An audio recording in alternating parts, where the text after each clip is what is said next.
Maya Reyes had $17.40 in her checking account when the locks changed on the apartment door.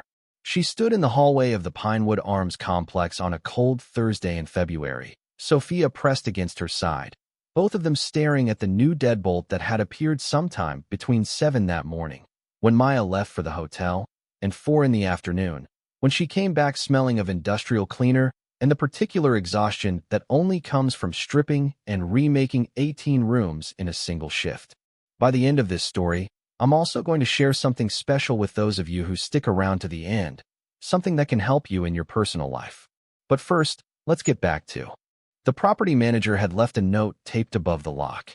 Standard paper, ballpoint pen, the handwriting of someone who had written this note so many times the words came out without effort. Ms. Reyes, in accordance with Colorado Statute 13-40-122, possession of Unit 6C has been relinquished due to non-payment of rent. Your belongings have been secured in a storage unit on the premises. You have 72 hours to collect them before they are disposed of according to our standard policy. Sofia read it before Maya could react. Sofia read everything. She had been reading since she was 4, sounding out words the way other kids learned songs, slow at first, and then suddenly fluent. She was 7 now, and she read the note twice without saying anything, her face very still with the effort of not showing what it meant. Then she said, "Where are we going to sleep?" Maya pressed her palms together and counted backwards from 10, the way her grandmother had taught her when she was small, back when there was still a grandmother and a house and a kitchen on Sunday afternoons that smelled like sofrito. Count backwards, Mija. When you get to 1, open your eyes and find the next thing. She got to 1. The next thing was calling her co-worker Denise, who had a couch and no illusions about the way things went for women in their line of work. They stayed on that couch for 9 days. The story of how Maya had arrived at $17.40 was not a story with a single catastrophic moment at its center. It was an accumulation, the kind that happens to people who work hard and earn just enough to stay above the waterline, as long as nothing goes wrong. The problem was that things went wrong. Small things, mostly, but in a life with no buffer, small things compound. Her husband Tomas left when Sofia was 2. Not dramatically, not with shouting or broken dishes or a confrontation she could later explain to herself as a fixed point of origin. He had been there one evening and gone the next morning, a duffel bag missing from the closet and the checking account $400 lighter than it had been the night before. He sent $200 the first month. Nothing the month after. Nothing in any month that followed. Maya had filed papers with the county and obtained a judgment that accomplished the same practical good as a note left on a refrigerator that no one would ever read. She had been working hotel housekeeping since she was 22. At the Marriott on 17th Street, she earned $14.60 an hour, the most she had made at any single job, an amount she was aware some people spent on a single lunch without thinking about it. She picked up weekend shifts at a dry cleaner 2 miles from the apartment. For 8 months, she took a second housekeeping position at an airport hotel, leaving each morning at 4:45 and going directly from one shift to the next with her lunch in a paper bag, until the compounded sleep debt began showing up in her work at both places, and she made the calculation that the airport job cost more in errors and exhaustion than it returned in wages. She dropped the airport job. The math got worse. Then Sofia had the ear infection that required 2 rounds of antibiotics and a specialist visit, and Maya threw out her back lifting a commercial laundry cart and missed 6 days of work. 6 days at $14.60 an hour, before taxes, was roughly $525. The specialist visit and the second antibiotic round came to $430 after the insurance she paid $87 a month to maintain. She did not pay the October rent in full. She paid none of November. She caught up partially in December and then fell behind again in January. The eviction notice came on a Wednesday. Maya read it at 6 in the morning before Sofia woke up, standing in the kitchen with her coat still on. She set it face down on the counter and made oatmeal and watched Sofia eat and braided Sofia's hair and walked her to the bus stop and smiled until the bus pulled away. Then she stood at the bus stop alone in the February cold and let herself feel what she had been holding back since she picked up the envelope the night before. She called legal aid from the break room at the hotel. The wait list was 4 months. She called the city eviction prevention program. The quarterly funds were exhausted.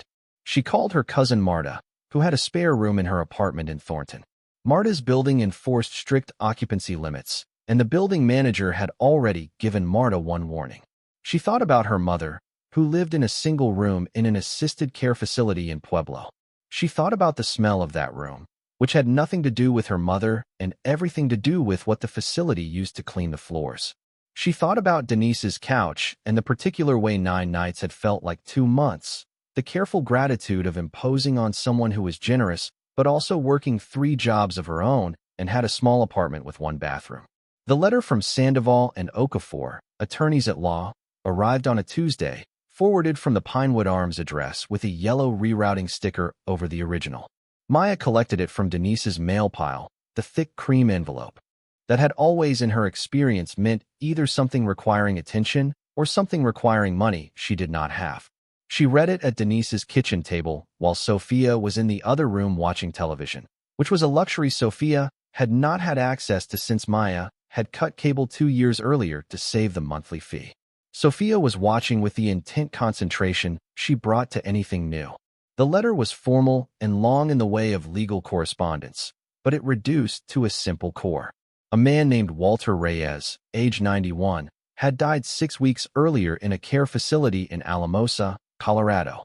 He had no spouse, no children, no surviving siblings. His only remaining family was Maya Elena Reyes of Denver, Colorado, daughter of Ricardo Reyes, who had been Walter's nephew. Maya's father had died when she was 9. She kept him in fragments. The particular sound of his laugh, the way he smelled after an afternoon in the yard, a blue flannel shirt with a pocket he kept meaning to repair. He had never mentioned an uncle named Walter. Not once in 9 years that she could locate in any memory she had. She read the letter 3 times. She called the number at the bottom and spoke to a paralegal named Grace, who had a careful and patient voice. So there's a lodge, Maya said. A lodge in 42 acres, yes. Located in Heron County, approximately 14 miles west of a town called Crest Fall. The property has been vacant since 1987. The assessed value here says $200. That's correct. The structure was condemned by the county in 2009 following an inspection that cited roof failure and foundation settling. The land has limited road access. There are no utility connections. In those circumstances, the county assessor assigned that figure. $200 for 42 acres. For a condemned structure on land with restricted access, yes. The estate has been open for some time. There have been no other interested parties. Is there anything else in the estate? There are liquid assets sufficient to cover the accumulated tax obligations and the transfer fees. After those are satisfied, the remaining inheritance is the property itself. Maya was quiet for a moment. She looked at the window above Denise's sink, at the gray February sky above the apartment complex parking lot. She said, "I'll take it." Grace paused briefly. "I want to be transparent with you. There is genuinely no monetary value here beyond what I have described. The property cannot be sold. The building cannot be occupied in its current condition. I want to make sure that is understood before you sign anything." "I understand," Maya said. "I'll take it." What she did not say to Grace was what was moving through her mind while Grace spoke, which was a set of calculations based on what little she knew about Colorado mountain real estate and what she had learned in 15 years of working in and around buildings. She knew that 42 acres of land in the mountains west of Denver, even with no road access and a condemned structure on it, was not a thing that could honestly be worth $200 without a specific set of circumstances that might, under the right conditions, be changeable. She thanked Grace and ended the call. She told Denise about it that evening. Denise listened with her arms crossed and her head slightly tilted, the expression of a practical person hearing something that could go several ways. "What do you do with a condemned building in the mountains?" "See it first," Maya said. "Then decide." Denise thought about it. She had family in Pueblo she had been planning to visit. The route would pass within an hour of Heron County. She said she would drive them out there on Saturday. They left Denver at 7 in the morning in Denise's 11-year-old Honda Civic. Sofia sat in the back seat with her backpack on her lap, which was where she kept her important things, a library book about mountain geology she had checked out twice and renewed, the small notebook she used for drawing animals, 3 colored pencils. She drew the mountains as they emerged from the plains, her pencil moving in careful strokes. The drive south took 2 hours before they turned west.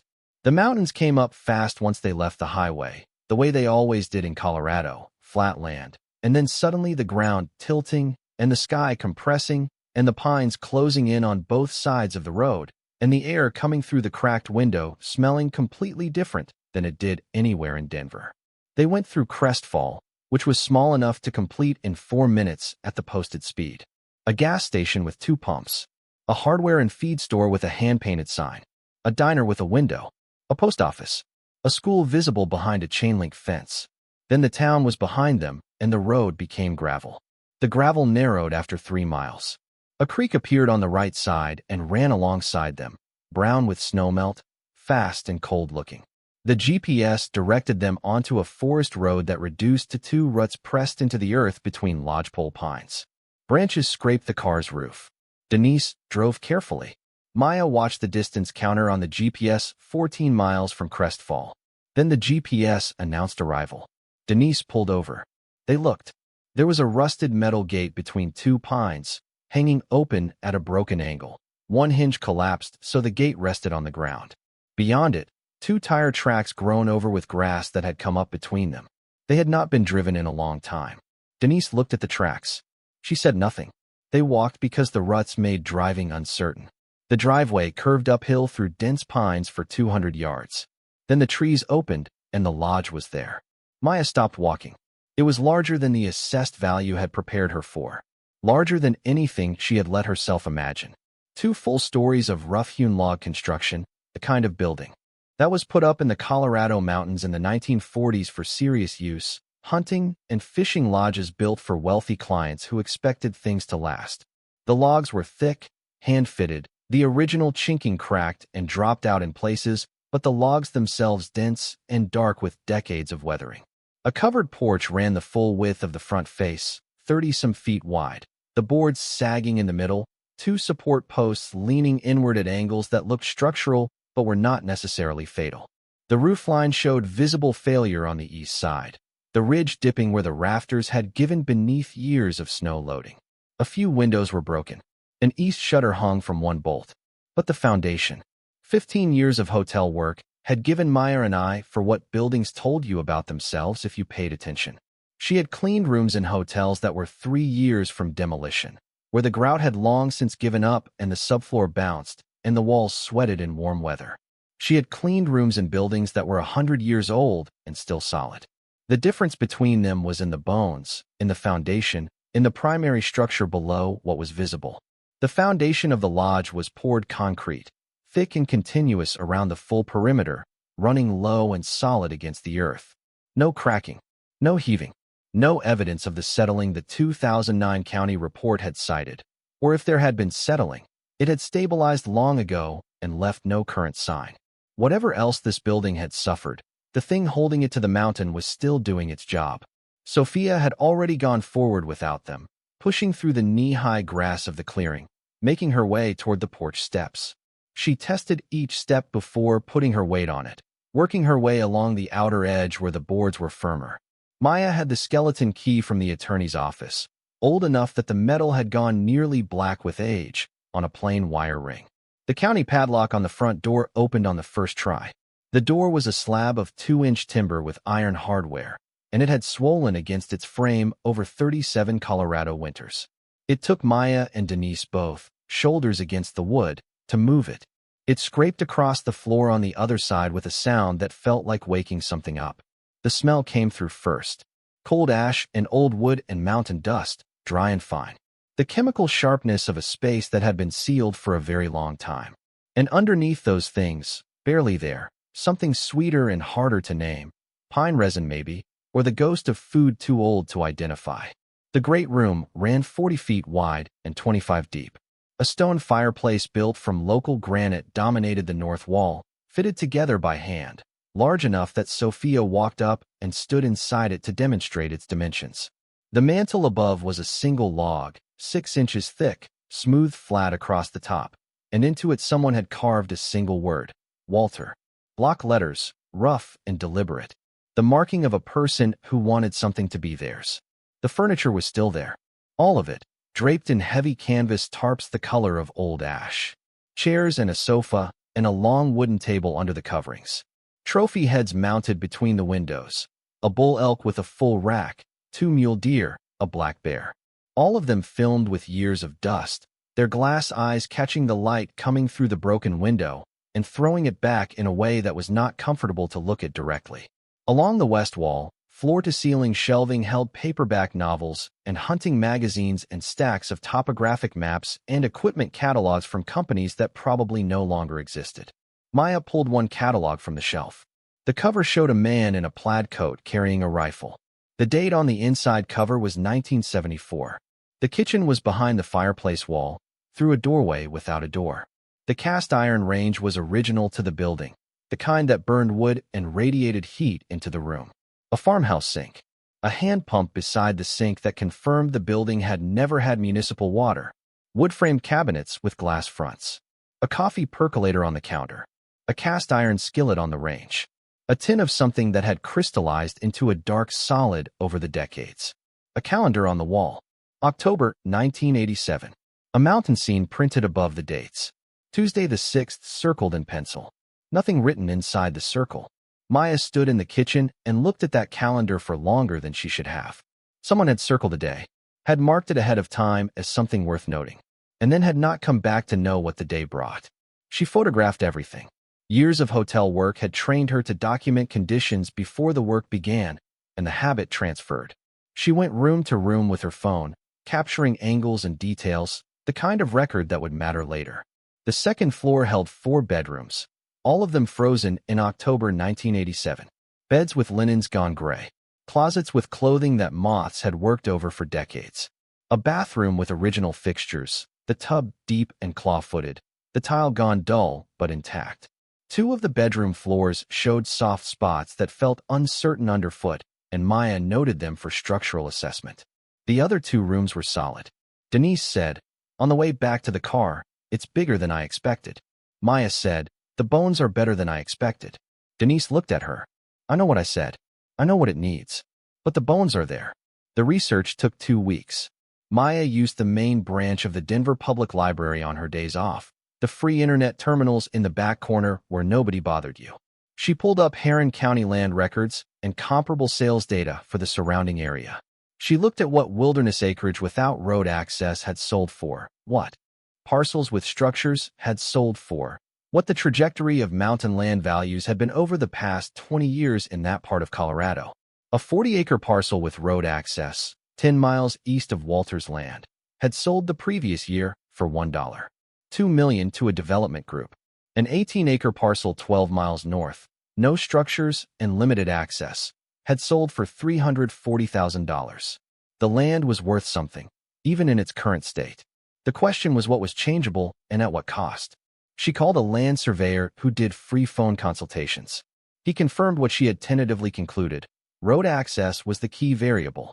A secondary road connecting the property to the nearest Forest Service route, via a federal easement through the national forest bordering the property to the south, would change the valuation considerably.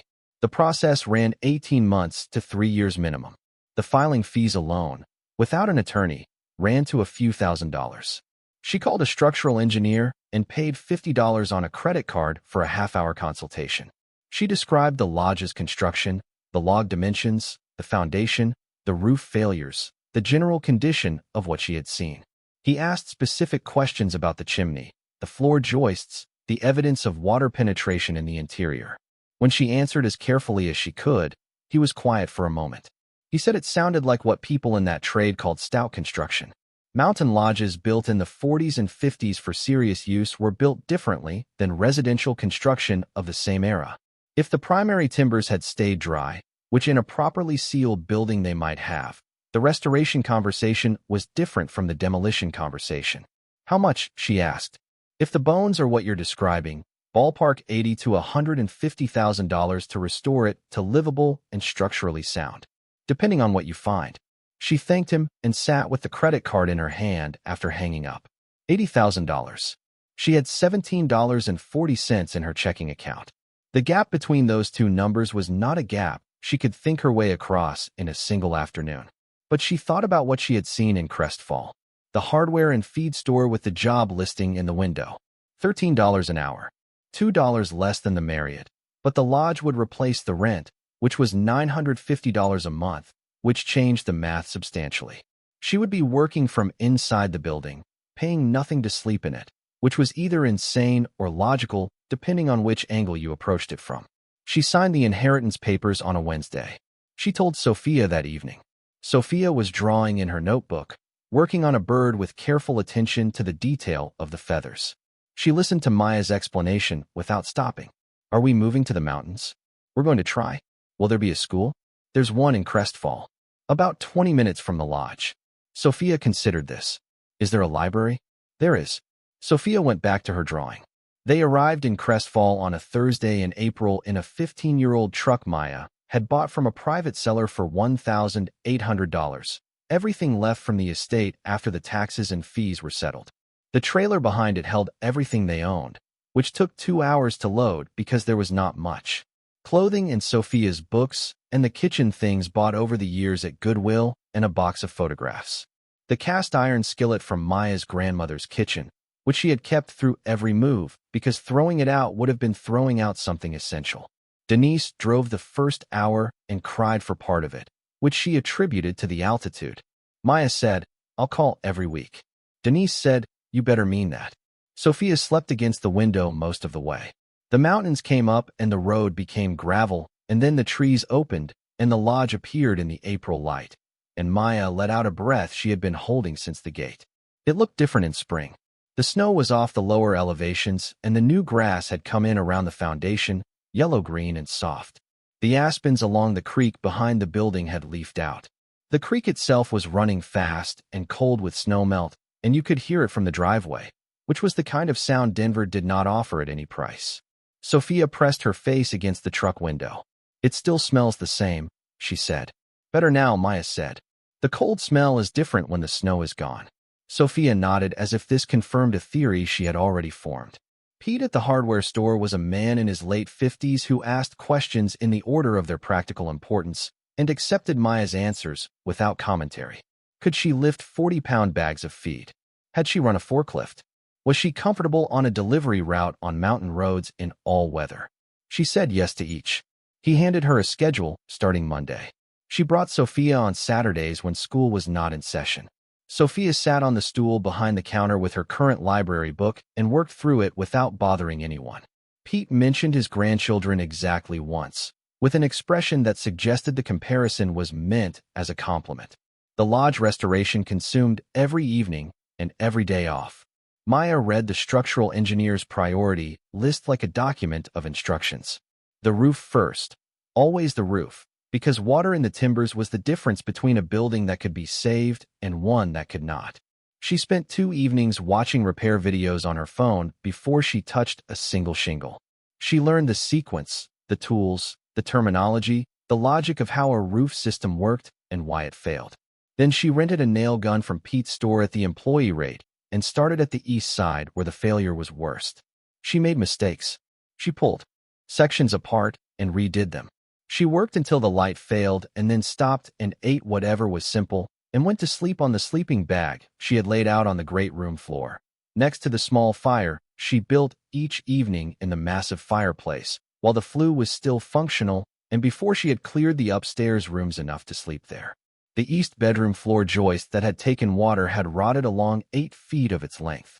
She learned what sistering meant, how to cut out the compromised section and attach new lumber alongside the original beam. She watched the video 4 times before she made the first cut. She tested the repair by standing on it and counting to 60 before she was willing to call it done. Sofia helped where the tasks suited a 7-year-old. She handed tools up the ladder. She called warnings when the wind picked up.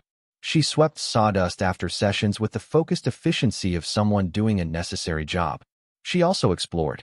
Maya had established boundaries. Upstairs was restricted until the floor assessments were complete, and the foundation perimeter on the east side, where ground settling had created uneven surface, was off limits. Sofia accepted these with no argument. Everything else was hers to examine. She found the tool shed behind the main building, its door stuck with years of moisture. Inside it a collection of hand tools in graduated states of rust, draw knives, chisels, handsaws, axes in 3 sizes. Maya cleaned them over 2 evenings and found that most still held an edge or could be brought back to one. She added them to a running inventory she kept in a notebook. She found a trail behind the creek, overgrown but traceable, that climbed the hillside to a rock outcropping above the tree line. She brought Maya there on a Sunday, and they sat on the warm stone in the afternoon light and looked at the valley below, the lodge visible in its clearing, the gravel road winding away through the pines toward the distant line of the highway. Sofia said, from the rock, "Why would someone leave all this and not come back?" Maya thought about the calendar in the kitchen. October, 1987. The circle in pencil. The cast iron pan on the range, as if a person had set it down meaning to return in a few minutes. "I think he thought he would," she said. Sofia looked at the mountains on 3 sides of the valley. That's a sad thing to be wrong about. They found the root cellar on the 2nd week, the trapdoor in the kitchen floor that opened onto a small earthen room, cold and dark and smelling of mountain soil. The shelves were empty except for a few rusted canning lids. Sofia was interested in it in a way she could not entirely articulate.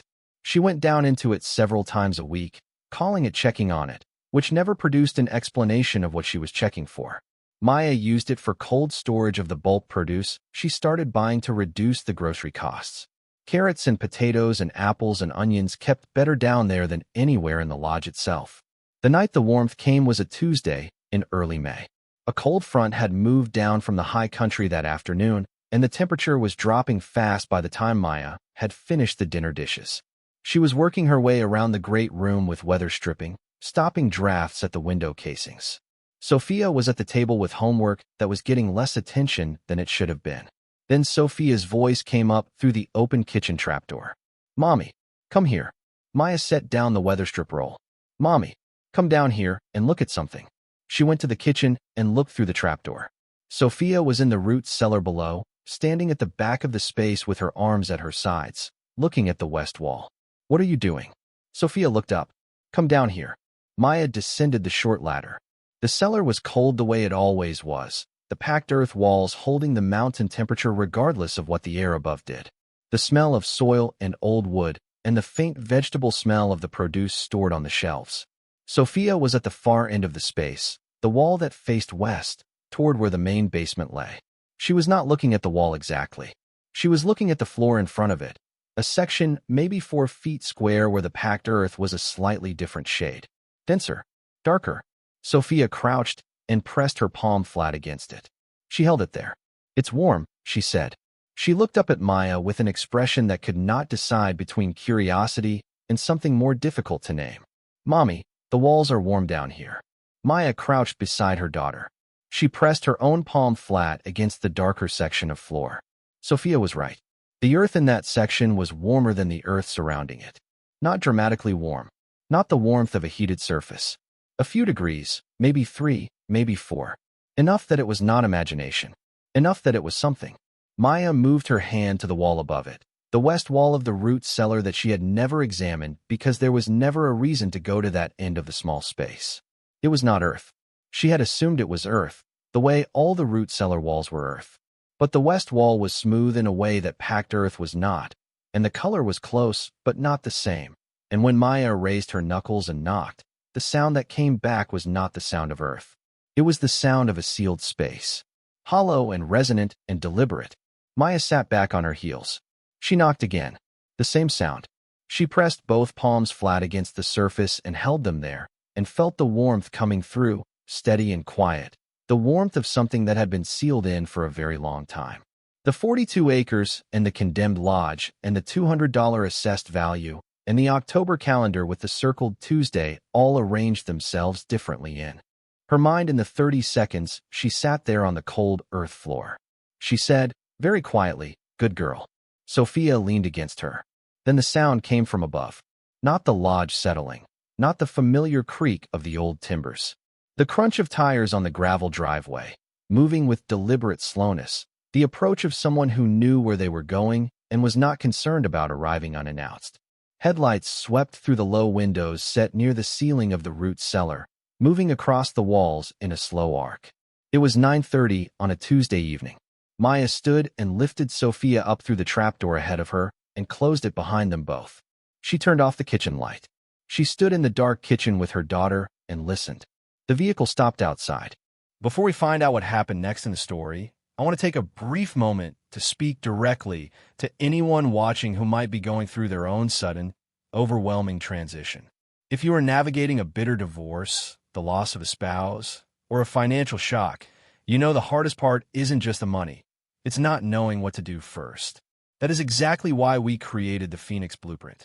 It is a practical, step-by-step guide for starting over. It doesn't have fluffy affirmations or vision boards.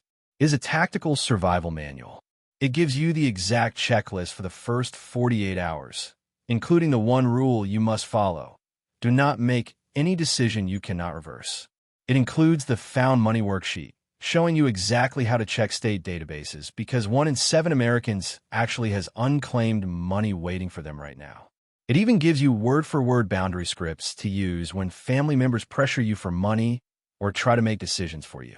You can get the entire guide right now for just $17.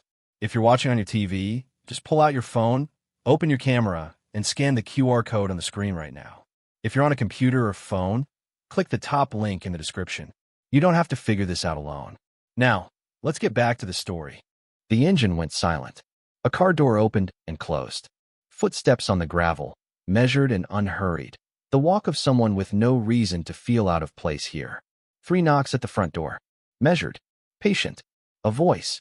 Male. The easy warmth of someone practiced at managing conversations. Ms. Reyes. My name is Garrett Hollis. I apologize for the late hour. I've been trying to reach you. I'm hoping we can talk about the property. Sofia's hand found Maya's in the dark. I have a significant offer I'd like to discuss. More than fair, I think you'll find. Something that could genuinely change your situation. All I'm asking is that you hear me out. Maya thought about the warm wall. About the sound it made when she knocked. Hollow and sealed and patient. About a man named Walter who had circled a Tuesday in October and never come back to see what it meant. She thought about what it meant that someone was standing on her porch at 9:30 on a Tuesday evening, saying the words, "All I'm asking is that you hear me out." She walked to the front door and opened it.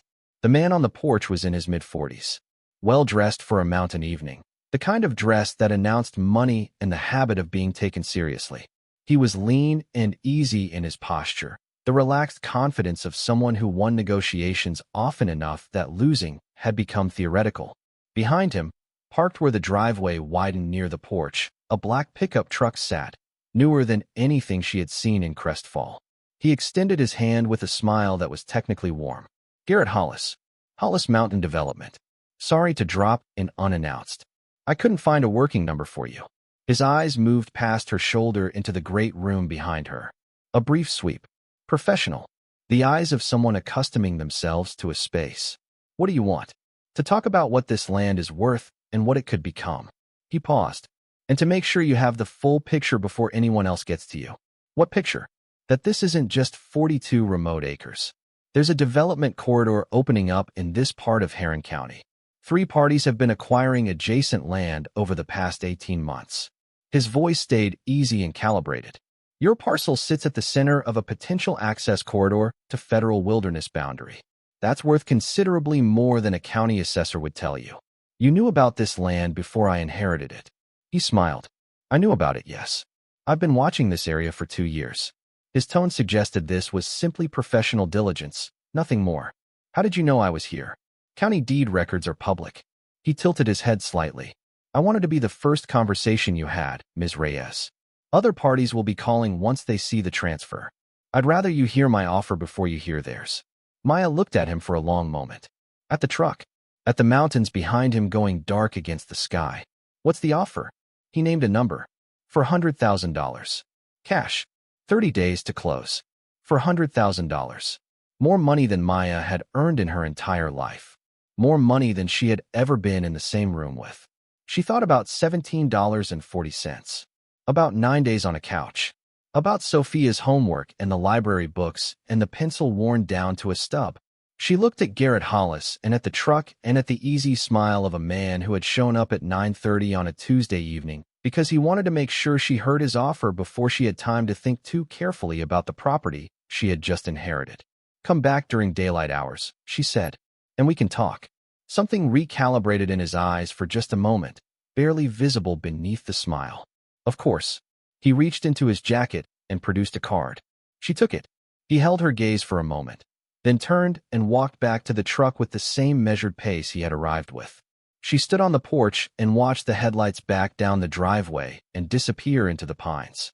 She stood there after the sound of the engine was gone, until the creak behind the lodge was the only thing audible. Sofia appeared at the door behind her. Was that someone about the land? Yes. Are we selling? Maya held the card without looking at it.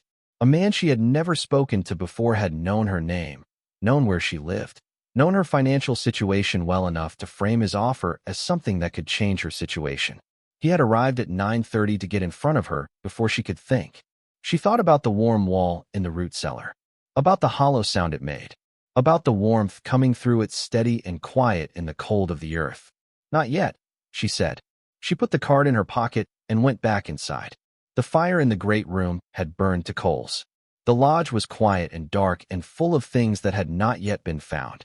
Above the fireplace mantel, in the rough carved letters of a man marking something as his own, the name Walter sat in the low orange light. Maya put another log on the coals and sat beside it and thought about what lay sealed on the other side of a wall that should have been cold and was not. The morning after Garrett Hollis came to her door, Maya woke before the alarm and lay in her sleeping bag on the great room floor looking at the ceiling timbers. The lodge had a particular silence in the early hours, before the birds started and before Sofia stirred. The creek was the only sound, running fast behind the building, and the occasional tick of the old structure adjusting to the warming air as the temperature outside began its daily climb from the near freezing of mountain nights. She thought about $400,000.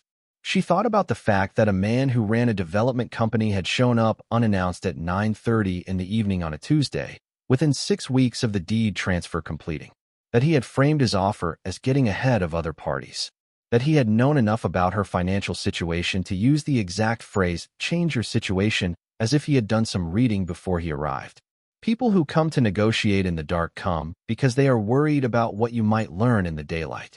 She had not articulated that thought clearly yet, but it was there in the back of her reasoning, shaping how she sat up and pulled on her work clothes and started the fire against the mountain morning cold. Sofia came downstairs at 7, saw the fire going, and went directly to the kitchen to pump water into the pot for heating. That had become her morning task, claimed without being assigned. She said, from the kitchen, "Are you going to meet with that man?" "Maybe." "Not yet." Sofia appeared in the doorway with her notebook while the water heated. She leaned against the frame with the easy posture of a child who had not yet learned to be self-conscious about standing around thinking. "He knew your name," she said. Maya looked at her. "When he knocked, before you opened the door, he said Ms. Reyes." Maya turned that over. She had not registered it consciously the night before. Sofia had been standing in the dark kitchen behind her, beside the open trapdoor, and she had still been paying attention. "That's right," Maya said. "He did. Why would he know that before he met you?" "Deed records," Maya said. "County records are public. Anyone can look them up." Sofia thought about this for a moment. "Do they put your name in the newspaper when you get property?" "No. You'd have to look it up on purpose." "So he looked it up on purpose," Sofia said, and went back to watch the water heat. Maya put another log on the fire. On her next day off, she drove into Crestfall and spent the morning at the public library, which shared a building with the county assessor's auxiliary office and smelled of old paper in a way that most places no longer did. The librarian was a woman in her 60s named Ruth who wore reading glasses on a chain and appeared to have memorized the contents of every shelf from the inside out. Maya started with Walter Reyes. The county records showed that Walter had paid property taxes on the lodge parcel every year from 1952, when he first acquired it, through 1987. 35 consecutive years. The amounts were small in the early years and grew as valuations increased, but the pattern never broke. A man who paid his property taxes without fail for 35 years and then stopped abruptly did not do so casually. She found a brief mention of him in a 1971 edition of the Crestfall Courier, the county paper whose archives the library kept on microfiche. Walter Reyes, listed among the attendees at a county mining association meeting. His address was given as Coldwater Lodge, Heron County, Route 7. He was identified in the caption simply as Miner. 2 more mentions. A 1963 filing with the county clerk's office for a placer mining claim on public land adjacent to the lodge property along the creek. And a 1978 letter to the editor of the Crestfall Courier, a short paragraph in Walter's name objecting to a proposed county ordinance that would have restricted access to certain Forest Service roads. That was everything. 37 years on that property, and the only trace in the public record was a meeting attendance, a mining claim, and a letter about road access. He had not been someone who wanted to be found. Ruth appeared behind her while she was rewinding the microfiche. "You're researching Walter Reyes." It was not a question. Small towns had their own memory, and the people who maintained their records were part of it. "He was my great-uncle," Maya said. "I inherited his property." Ruth pulled a chair over and sat beside the reader. "He used to come in here. Not often. Every few weeks in the summer months, back when I first started. That would have been the mid-70s. He'd take out field guides. Geology, mineralogy, some regional history. Always returned everything on time. Very quiet. Not unfriendly, just not forthcoming." "Did he talk about what he was looking for?" "Not to me. He returned a book once with a note inside. Left by accident, I think. Just a list of geological terms, formation types, something about alluvial concentration rates. I looked them up after he'd gone. They all had to do with gold-bearing deposits." Maya sat with that. "He stopped coming in," Ruth continued, "around 1984 or so. We'd see his truck parked at the hardware store sometimes. But he stopped the library visits. Then he was just gone one season." Maya thanked her, rewound the last reel, and sat for a moment in the quiet. A man who spent his evenings reading about gold-bearing geological formations, who held a placer mining claim along the creek on his property, who had lived alone on 42 acres for 35 years and left almost no trace of himself in any record that strangers could access. She drove back to the lodge along the gravel road with the creek alongside her and the pines pressing close, and thought about the warm wall and the hollow sound it made when she knocked. She told Pete about Walter when she went in for her next Saturday shift, keeping it conversational, mentioning she was trying to learn the property's history. Pete was quiet for a moment, rearranging a display of garden supplies without apparent hurry. "I remember a man used to come in from that direction," he said after a while. "Old-timer. Bought hardware, mostly. Came in maybe twice a year through the late 70s and into the 80s. Quiet. Paid cash, which wasn't unusual then." He paused and picked up a seed packet to straighten the rack. He bought a lot of cement at one point. 2 separate orders, 6 months apart, mid-80s. Enough to do significant work on something. Didn't say what for. "What kind of cement?" Pete thought about it. "Premixed. The kind you'd use for lining or sealing, not for structural building." He bought other things too around that time. Shelving hardware, heavy gauge. Iron bolts in sizes you'd use for a door rather than carpentry. "People talk about that?" Pete's expression shifted slightly. "Small towns talk. Someone made a joke about it at the time. Building himself a vault up there," somebody said. "Most people forgot it." He shrugged. "Old men living alone do strange things sometimes." Probably meant nothing. Maya stacked a bag of soil amendment on the shelf beside him. Pete said, after a moment, "He never struck me as strange, though. He struck me as careful." Garrett Hollis came back that Saturday afternoon. He arrived during daylight hours, which she had specified, and he came alone this time, which was notable given the county assessor he had brought on the previous visit. He was wearing the same kind of clothes, the same kind of confidence, but something in the calibration had adjusted slightly. The easy quality of the first visit was still present, but there was something underneath it now that was working harder. She met him on the porch. He smiled. He said the 2-week window was getting shorter, and he wanted to move toward a conclusion. Maya said she was still considering. He looked at the lodge front for a moment, then at her. "Let me be more direct than I was before." He said it in a tone that implied directness was a courtesy he was choosing to extend. "The offer I've made is fair, but I want you to understand something about this specific parcel. There are parties who have been watching this land for longer than you've owned it. If I'm not the buyer, someone else will be.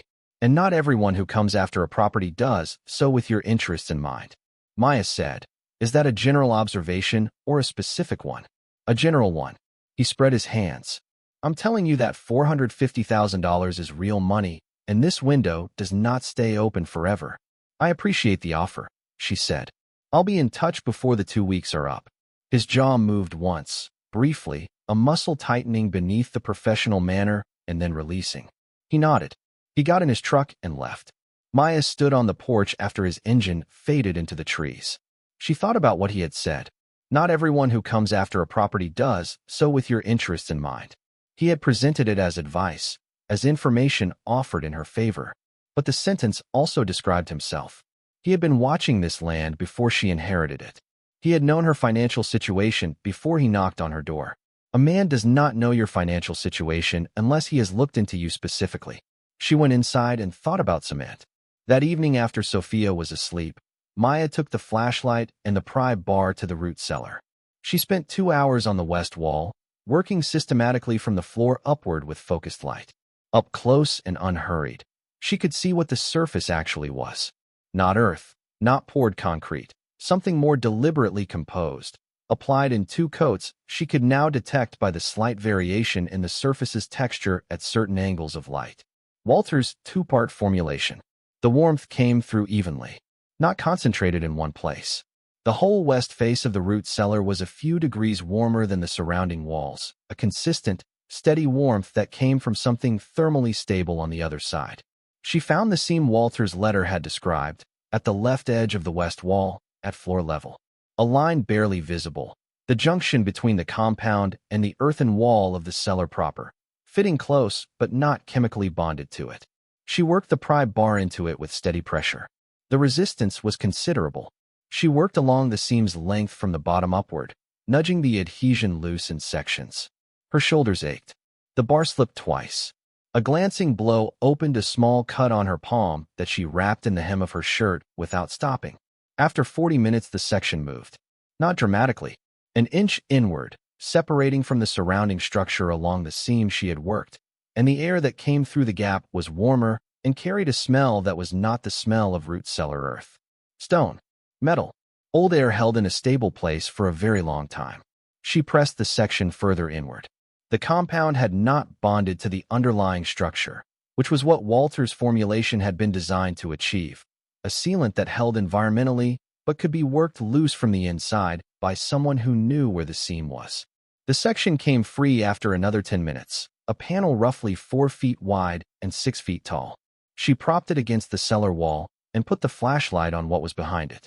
A passage, not a cavity or a hollow space. A passage, intentionally built, 3 feet wide and tall enough to walk through without bending. The walls were lined with fitted stone, local granite placed close, the same handwork visible in the lodge's fireplace. The floor was smooth stone. The air that came from it was steady and warm. She went in. The beam reached about 15 feet before the passage curved. She followed it with her hand on the stone wall, which was cold to the touch even as the air around it was warm. The passage ran level for 10 steps and then angled downward at a shallow grade, following the natural lay of the bedrock. She counted steps. 20, 30. The angle was gentle, but it was there. She was going deeper into the mountain. The passage curved once to the left and then straightened. At 45 steps, the flashlight found the door. It was set into the rock face at the passage's end, a door of heavy timber banded with iron straps, the construction of another era, built thick and solid and without ornamentation. There was no knob. A brass-lined keyhole, centered at chest height. Maya stood in front of it in the warm passage air. She thought about Walter, who had built this door and this passage over years of solitary work, who had filed a placer claim along the creek and spent 35 summers working the mountain alone before anyone was awake to see him, who had come to Edna Marsh's door one October afternoon with an envelope and specific instructions and then sealed the lodge and driven away and never come back. She took the brass key from her pocket.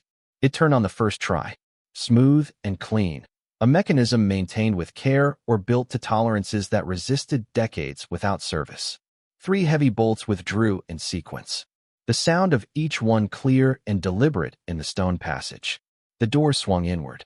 The air that came through was warmer still, and it carried the smell of metal and stone and something older beneath both, the particular quality of mass and solidity and time in an enclosed place. Maya brought the flashlight up. The beam crossed the room once, from one wall to the other, slowly, and what it revealed was so far outside the register of what she had been prepared to see that she stood in the doorway for a moment without moving. Then she sat down on the passage floor with her back against the stone wall and put her face in her hands. She sat there for perhaps a full minute. Then she got up and went inside. The vault was roughly 30 feet square and 8 feet high, cut directly into the bedrock of the mountain. The walls were the natural stone of the mountain, left rough. The floor was smooth stone. The ceiling was braced with heavy timbers that had been built to carry the weight of the earth and the lodge above. Shelving ran along 3 of the 4 walls, built from thick sawn timber, the kind of shelving designed and reinforced to carry significant weight. And on those shelves, ranked in rows with the precision of a man who organized what he valued and expected to account for it, were gold bars. Not a few, not a surprising number. An entire room of them. She moved to the nearest shelf. The bars were not all the same. Different sizes, different stamps. The lower shelves held larger bars, perhaps 15 to 20 pounds each by their look. The upper shelves held smaller ones, 5 pounds, perhaps 10. They were stacked with deliberate spacing between rows, enough to identify each one, enough to count. Between the rows of bars, at intervals along the shelving, sat wooden cases sealed with brass latches, each one labeled in Walter's compressed, careful penmanship. She counted the cases she could see from where she stood. 14, possibly more on the far wall. She went to the nearest case and worked the latch open. Inside, nested in custom-cut felt, were coins. Gold coins, each in its own protective holder, stacked in rows. She lifted the top holder and turned it in the flashlight beam. A double eagle, $20 gold piece, dated 1907. The coin's face was crisp and clearly struck, the relief sharp. She had seen a coin like this once in a natural history museum, in a climate-controlled display case with a placard beneath it explaining its rarity and historical significance. There had been one coin in that case. Here there was an entire fitted tray of them, and the case had 3 trays. She set the holder back with careful hands and closed the latch. The cases continued along the shelving. She opened a second one. More coins, different dates, different denominations, all gold, all in individual holders, all stored with the same deliberate care. A third case held coins in larger holders, coins of a size she did not immediately recognize, larger than a silver dollar, heavy when she lifted one. She set it down. She moved to the back wall. There was a wooden cabinet standing separate from the shelving, taller than the others, fitted with a combination padlock. A small tag wired to the padlock shackle read, in Walter's handwriting, documentation. Leave this for last. Read the letter first. She turned around. On the back of the vault door, hanging from a hook at eye level, was an envelope. No name on it. It was addressed simply, in the same compressed penmanship, to whoever opens this door. Maya took the envelope from the hook. She stood in the center of the vault with the weight of the shelving around her on 3 sides and opened the letter. The handwriting was the same as Edna's letter and the seam note, but slightly less precise. The hand of a man who was older, or not as well. The date at the top read August 12, 1987. I have been working this mountain for 35 years, Walter had written. I have been working alone for most of that, and I have preferred it that way. I was not a man who trusted institutions or other people with what I built here. I still am not. But I am older now and my hands do not work the way they did, and the mountain is not going to wait for me.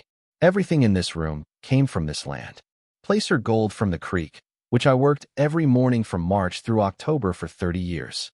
Vein gold from the primary seam I found in 1961, 30 feet below the creek bed, which I have worked every year since with equipment that I brought in piece by piece and assembled underground, so there was no visible sign of it. I also acquired gold through legitimate purchase at various points when prices were below where I believed they would eventually go, and the sellers were reliable. All of it is documented. Assay records, purchase receipts, claim documentation, weight and purity records by lot. All of it is in the cabinet. Everything needed to establish provenance and pay whatever is owed to whoever is owed it. The coins are a separate matter. I began acquiring rare gold coinage in 1955 and continued until 1982. The cases are organized by type and date. Each coin's acquisition record is in the cabinet as well. Several of the pieces are significant. I was not a collector in the formal sense, but I learned what I needed to learn. I do not know who you are. I did not know how to find my brother's children after what happened between us, and by the time I tried, Ricardo was already gone and his family had moved, and I did not have the means or the energy to follow the trail further. I am sorry for that. If you are reading this, you came to the property, and you came to the cellar, and you worked the wall, and you walked through the passage. That means you were willing to put in the effort. It is the only test I could design from a distance. What is here is yours. I built it honestly, and I kept it carefully, and I documented everything, so that whoever came after me would not have to defend it without evidence. The tax obligations on gold holdings were met in the years when the law required it, and the records for those filings are in the cabinet as well. I know approximately what is here, though I have not done a full accounting in some years.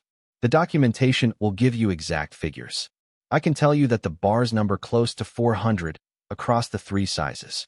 The coinage runs to several thousand pieces across the cases, and within those pieces there are some that are worth considerably more than their gold weight.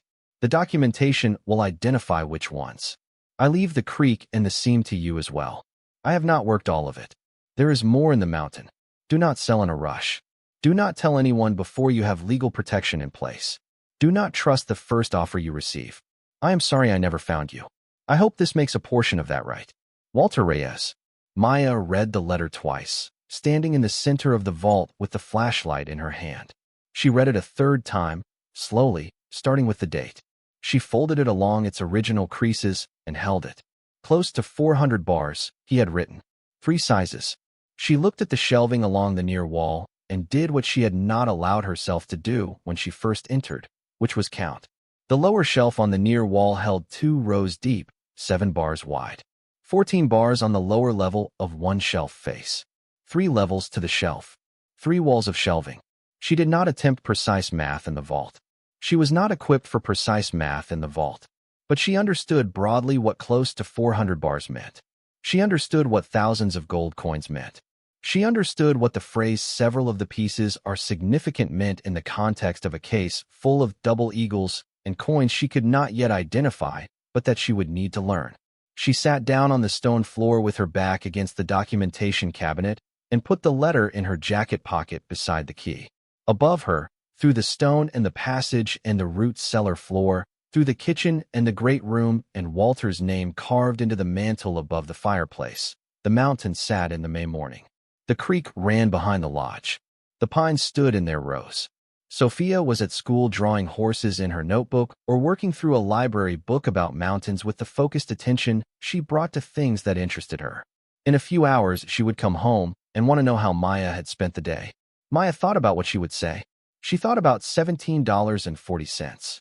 She thought about Garrett Hollis and his $450,000 and the way he had said not everyone who comes after a property does so with your interests in mind.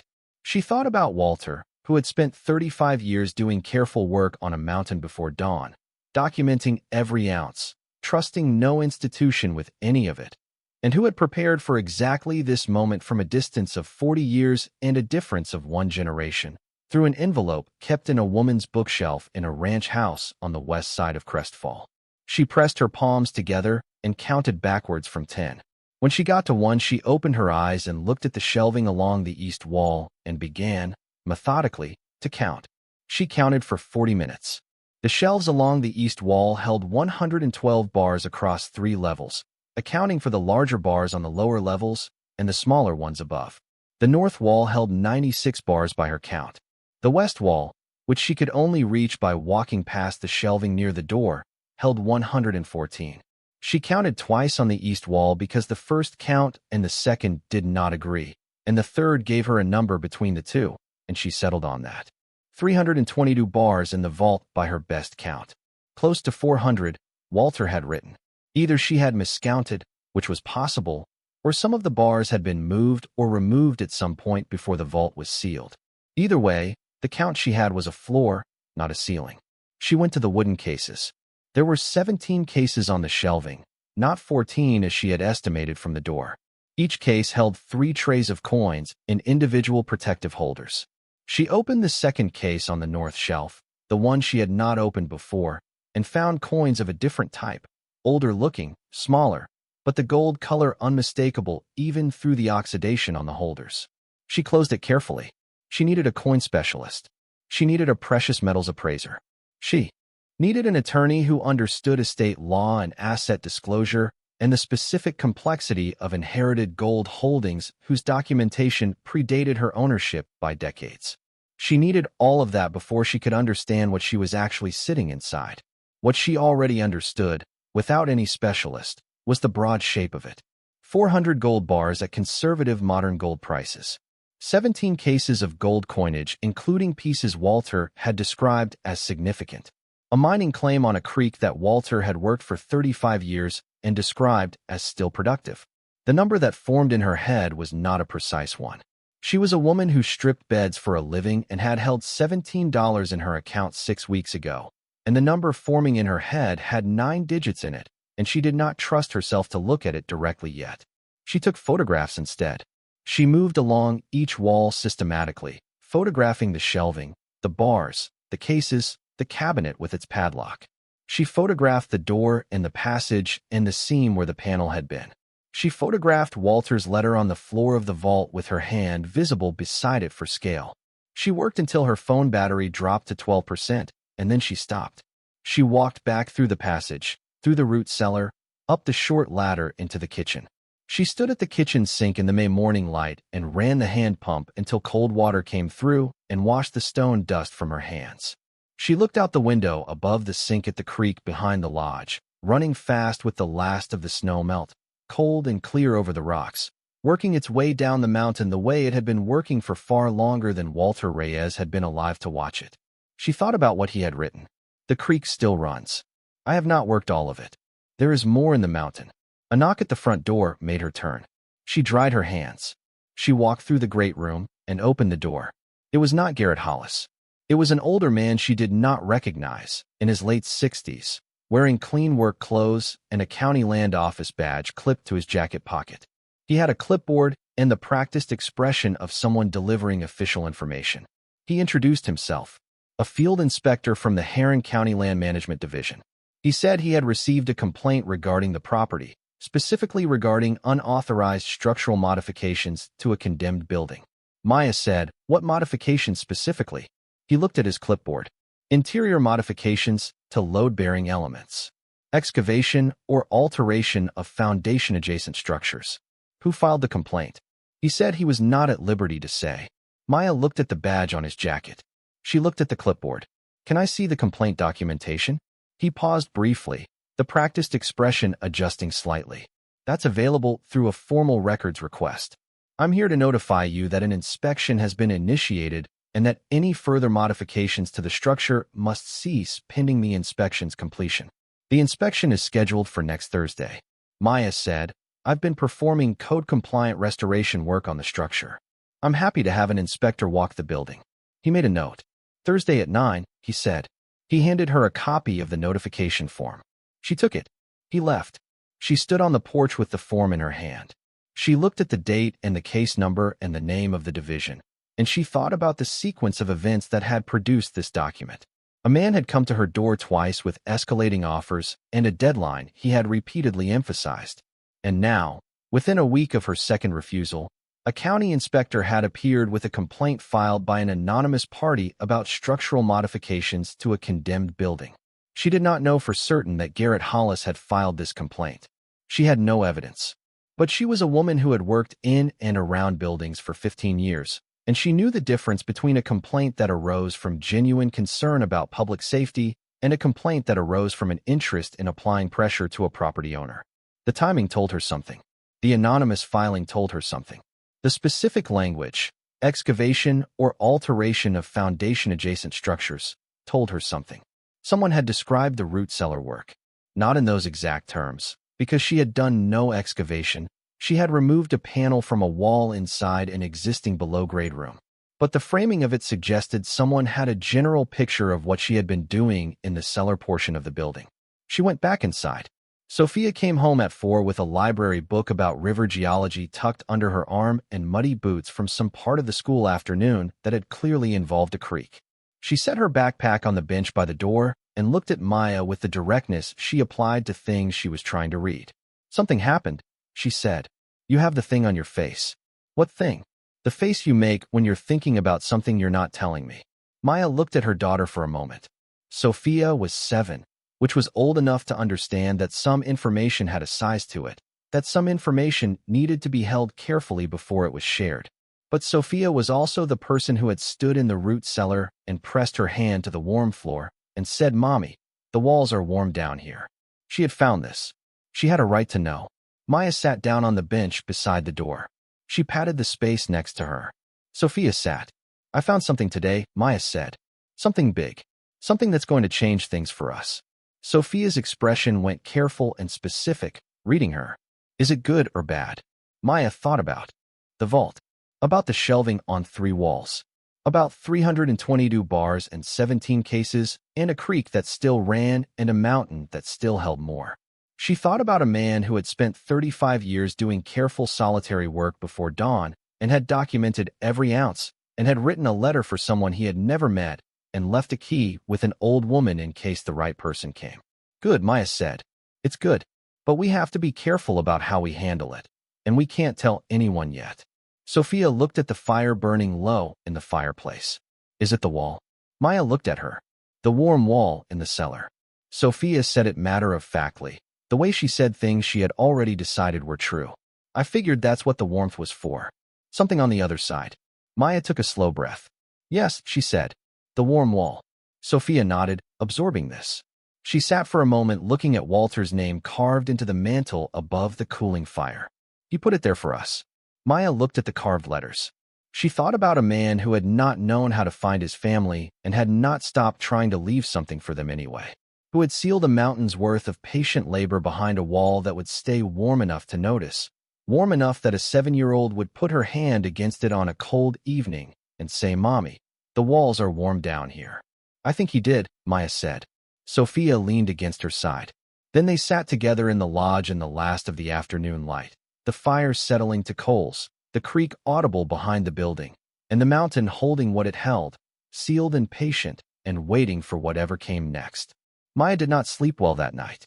She lay on her sleeping bag in the great room listening to the creek and doing the arithmetic she had been refusing to do since she walked out of the vault that morning, and the arithmetic would not stop. She thought about Walter's letter. Close to 400 bars. She had counted 322, which meant either she had missed some or the count was right and Walter's memory in 1987 had been approximate. Either number was a number she had no framework for. She had spent 15 years calculating rent against take-home pay and medical bills against credit card limits. She had no framework for this. She got up at 5 and made coffee and sat at the big table with a legal pad and a pencil. She wrote 3 things at the top of the page: attorney, appraiser, secrecy. Then she drew a line under each word and left the page on the table and went to start the fire before Sofia came downstairs. The rule she had set for herself, lying awake through the cold mountain hours, was simple. She would not move in any direction until she had legal protection. Not a conversation with an appraiser, not a phone call to a coin dealer, not a disclosure to anyone who was not bound by professional privilege. She had read enough of Walter's letter to understand that he had spent 35 years operating with extreme caution for reasons that had made sense to him, and that the vault existed precisely because he had not trusted the wrong people with information too early. She would not undo his caution with her own impatience. The attorney she found was in Gunnison, 45 miles east. His name was Dale Ochoa, and Ruth at the library had mentioned him when Maya asked, not about the vault, but about estate law generally, as a follow-up to their conversation about Walter's records. She had kept the name. She called him on a Wednesday morning from the hardware store parking lot during her lunch break.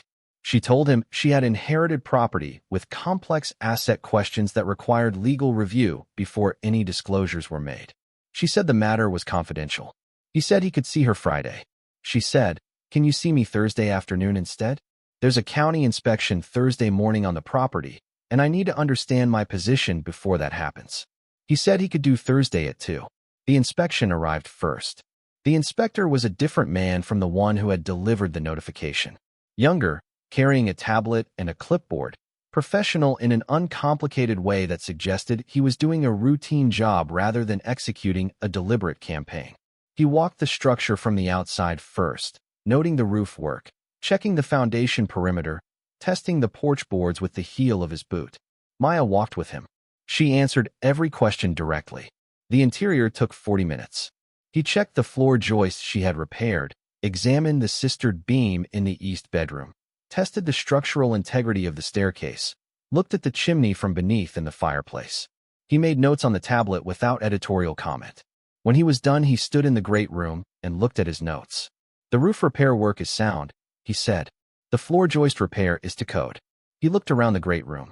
Honestly, whoever did the earlier assessment on this structure, the condemned designation was warranted at the time, but the primary timbers are in better condition than the report suggested. This is a restorable building. Maya said, that's what I've been saying. He looked at her. The complaint cited foundation-adjacent excavation.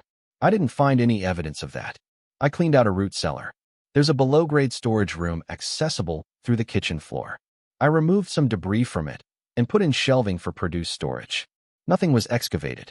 He made a note. That would be consistent with what I'm seeing. He looked at his tablet. The complaint was anonymous. I know, Maya said. He closed the tablet. I'm going to recommend lifting the condemnation status pending full restoration. The structure is not an imminent safety hazard. He paused. For what it's worth, whoever filed this complaint, the description they gave of foundation modifications doesn't match what I'm looking at. Either they had bad information or they were describing something that isn't here. Maya thanked him. He left. She stood on the porch for a moment after his truck disappeared and thought about the phrase whoever filed this complaint. She thought about Hollis, who had visited twice and seen the property from the porch and the exterior. He had not been inside. Whatever information he had about the root cellar was not from direct observation. Someone else had been watching. Someone who knew the cellar existed and knew she had been working in it. She drove to Gunnison Thursday afternoon and sat in Dale Ochoa's office for 2 hours. He was in his early 50s, direct and specific, the kind of attorney who asked questions in order of their practical importance and did not interrupt. He listened to the full account without visible reaction. The vault, Walter's letter, the documentation cabinet she had not yet opened, the bars, the cases, Garrett Hollis, the anonymous county complaint. When she finished, he was quiet for a moment. Then he asked for questions. What date was the deed transferred? Had she accessed the vault before the transfer completed? Had she disclosed the vault's existence to anyone besides him? Had she removed any assets from the vault? She answered in order. 6 weeks ago. No, no, no. He wrote something on his notepad and set down his pen. The legal position is reasonably clean, he said. The vault and its contents were on the property at the time of transfer. You acquired the property in full, structures and contents, through a legitimate inheritance. Walter's documentation, if it is as thorough as the letter suggests, will address the provenance and tax history. The main complexities are disclosure obligations and valuation procedures, both of which are manageable. He paused. What you cannot do is ignore this or delay indefinitely. An asset of this scale has reporting requirements once its existence is disclosed to you, which it now is. How much time do I have? He thought about it. A reasonable period for asset assessment before disclosure. 60 days, perhaps 90. But we want to move faster than that. The longer the gap between your knowledge and your action, the more complicated the narrative becomes. Garrett Hollis, she said. He nodded.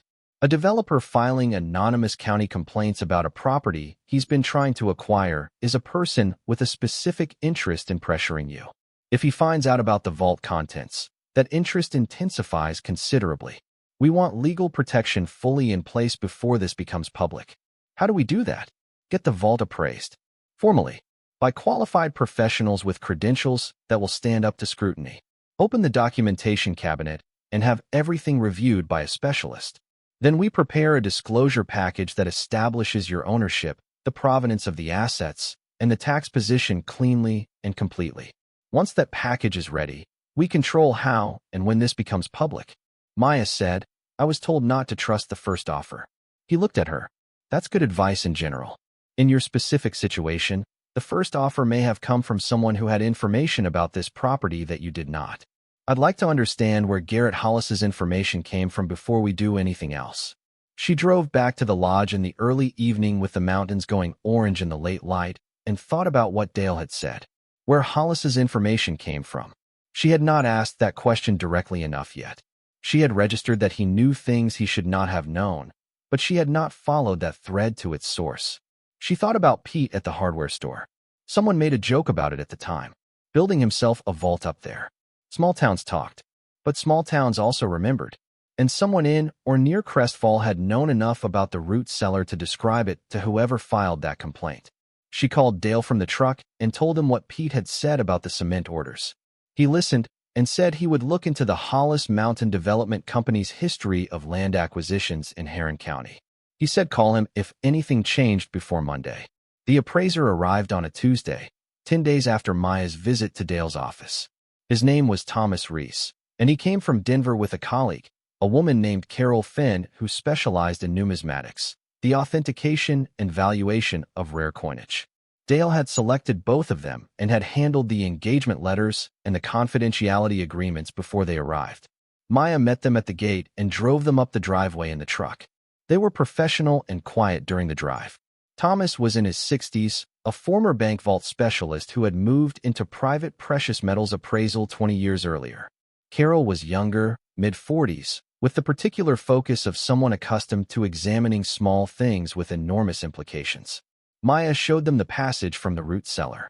Thomas walked into the vault and stood in the center for a full 30 seconds without speaking. Then he walked to the nearest shelf and put his hand on a bar and lifted it a few inches and set it back. He turned to Maya. How long has this been here? The oldest documentation in the cabinet dates to 1952. The last edition appears to have been made in 1985 or 1986, based on Walter's letter. He nodded once. He put on gloves. He took a small device from his bag and began working along the nearest shelf, testing bars systematically. Carol went to the wooden cases. Maya stood near the door and watched them work. Thomas moved with the efficiency of someone following a procedure he had executed many times. But there was something else in his manner as well, a quality of attention that went beyond the professional. He handled each bar with care. He tested and noted and moved to the next, making entries on a tablet, his face giving nothing away. Carol opened the cases one at a time, using a handheld magnifier and a reference book she had brought in her bag. She worked slowly. Several times, she set a coin down and looked at it from a different angle.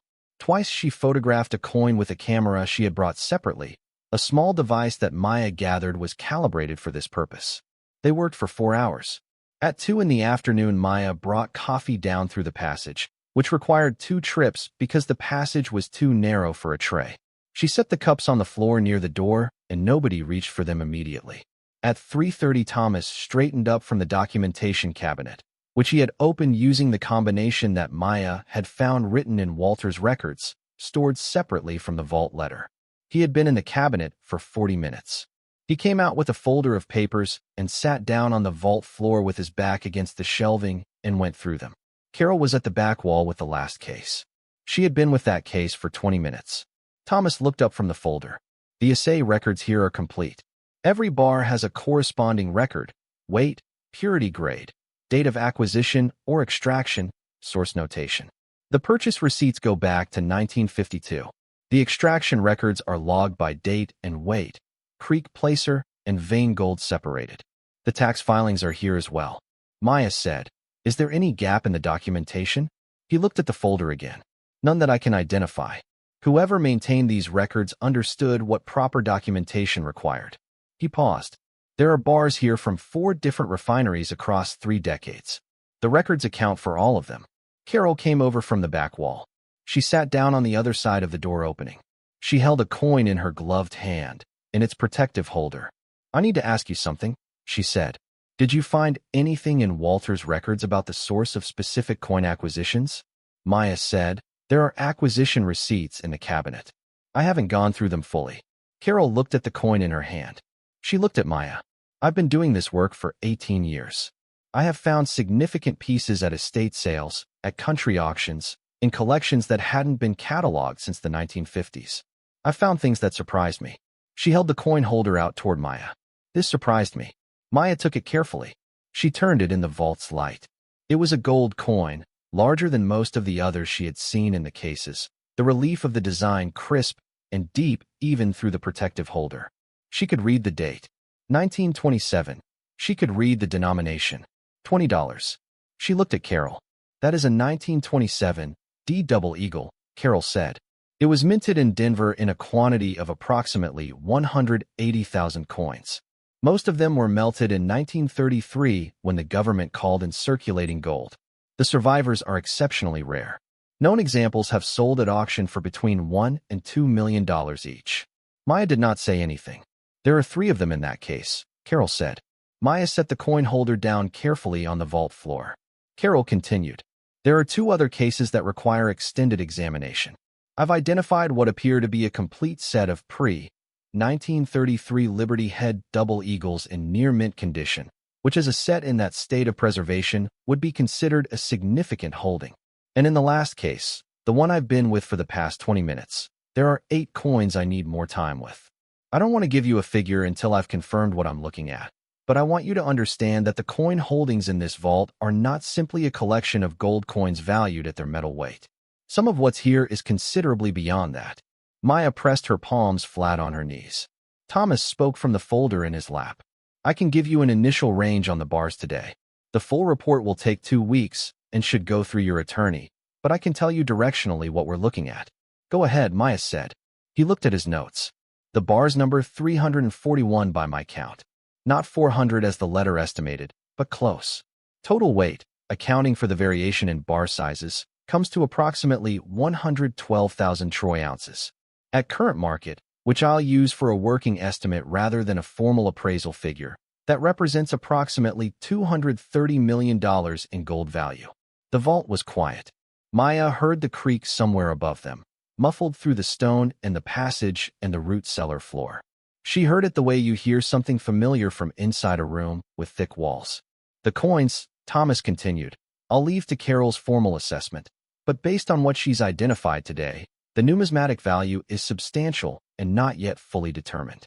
The rare piece she just showed you and the other significant holdings she's identified could represent an additional $40 to $80 million in collector and auction value, possibly more depending on what she confirms in the next 2 weeks. He paused. I want to be careful with ranges at this stage, but the combined holding, bars and coinage, is in the vicinity of $300 million at minimum and potentially considerably above that. Maya sat with that. She thought about the condemnation notice in the county records. $200. She thought about the payday loan office with the fluorescent lights. She thought about 3 jobs and $17. Carol spoke quietly. There's also the ongoing mining claim. Walter's records show the primary vein was never fully worked. He stopped when his health declined. A geological assessment of what remains in the creek bed and the vein below it is separate from this appraisal, but based on his extraction records, the yields were consistent through 1986. Whatever is left in the mountain is additional. Maya said, how much additional? We don't know. That would require a geological survey and extraction assessment. Could be significant. Could be what Walter implied in the letter, which is that there was more left than he had taken. Thomas looked at his notes one more time.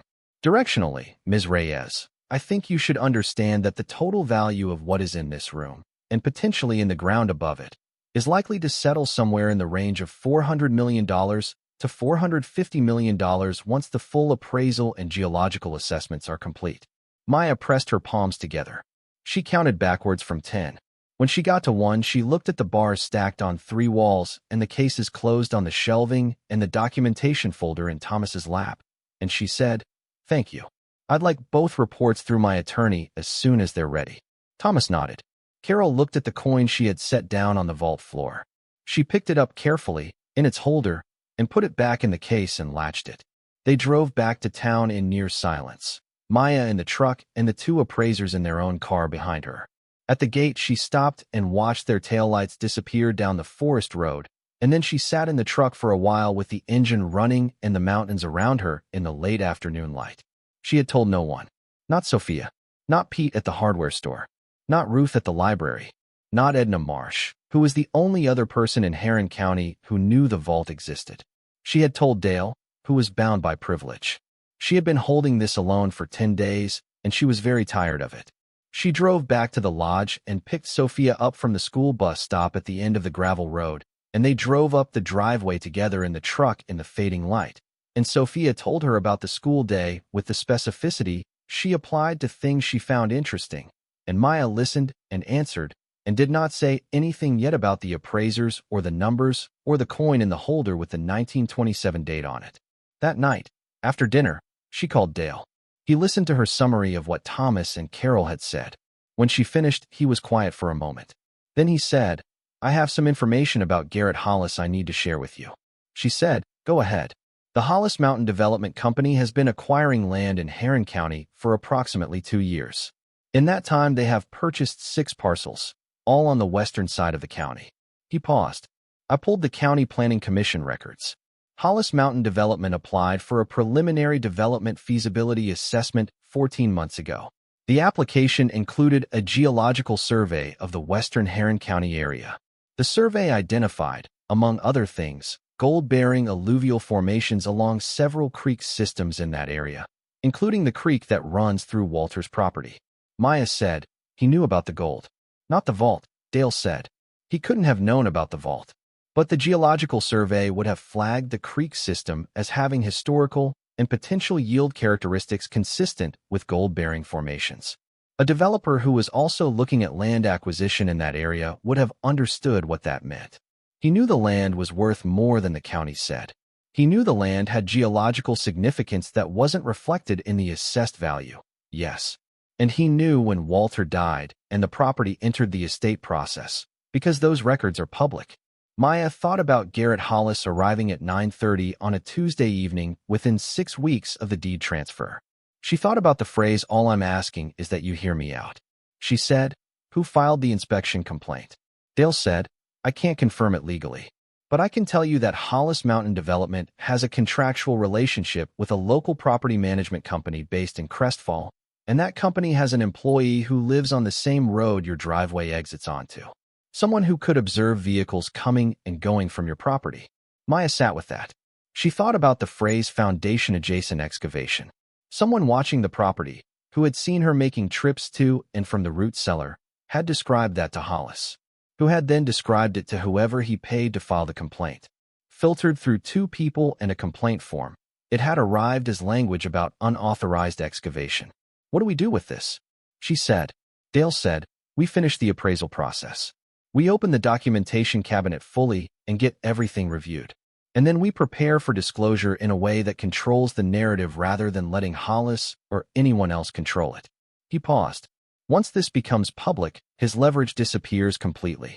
Right now he has leverage because you're isolated and he's the only person making you an offer. The moment this is public, that dynamic reverses entirely." "How long until the reports are ready?" 2 weeks for the bar appraisal. Carol said she needs 3 weeks for the full coin assessment. She has something she needs to verify through a specialized registry. 3 weeks, Maya said. 3 weeks, Dale confirmed. She kept going to work at Pete's store. She kept patching the lodge. She kept her face arranged in the way she had learned to arrange it at 15 when she began working jobs where maintaining a neutral expression was a professional requirement. But she told Sofia. She did it on a Saturday evening, sitting on the rock outcropping behind the creek, which had become the place they went when they wanted to talk about something that needed space around it. She had been thinking about how to do it for several days, and she had not found a perfect way, so she chose directness. "Sofia," she said, "the vault under the cellar has a lot of gold in it. Walter mined it from this mountain over 35 years. An appraiser came this week and told me how much it's worth." Sofia was looking at the mountains. She didn't look at Maya immediately. "How much?" "More than $400 million. Sofia was quiet for a long time. The creek ran below them in the last of the daylight. A hawk crossed the valley from east to west, riding something invisible. Then Sofia said, "We don't have to worry anymore." "No," Maya said. "We don't have to worry anymore." Sofia leaned against her shoulder. They sat on the rock until the light was gone. The formal appraisal reports arrived on a Friday morning, 3 weeks after Thomas and Carol's visit to the vault, delivered by courier to Dale's office and forwarded to Maya electronically with Dale's annotations alongside them. She sat at the kitchen table and read through them over 2 hours while Sofia was at school. Thomas's bar appraisal confirmed 341 bars, totaling 114,200 troy ounces, refined to an average purity of 99.1%. At the 3-month average spot price he had used for the formal valuation, the figure was $232. $8 million. Carol's numismatic report was longer. Maya read it 3 times.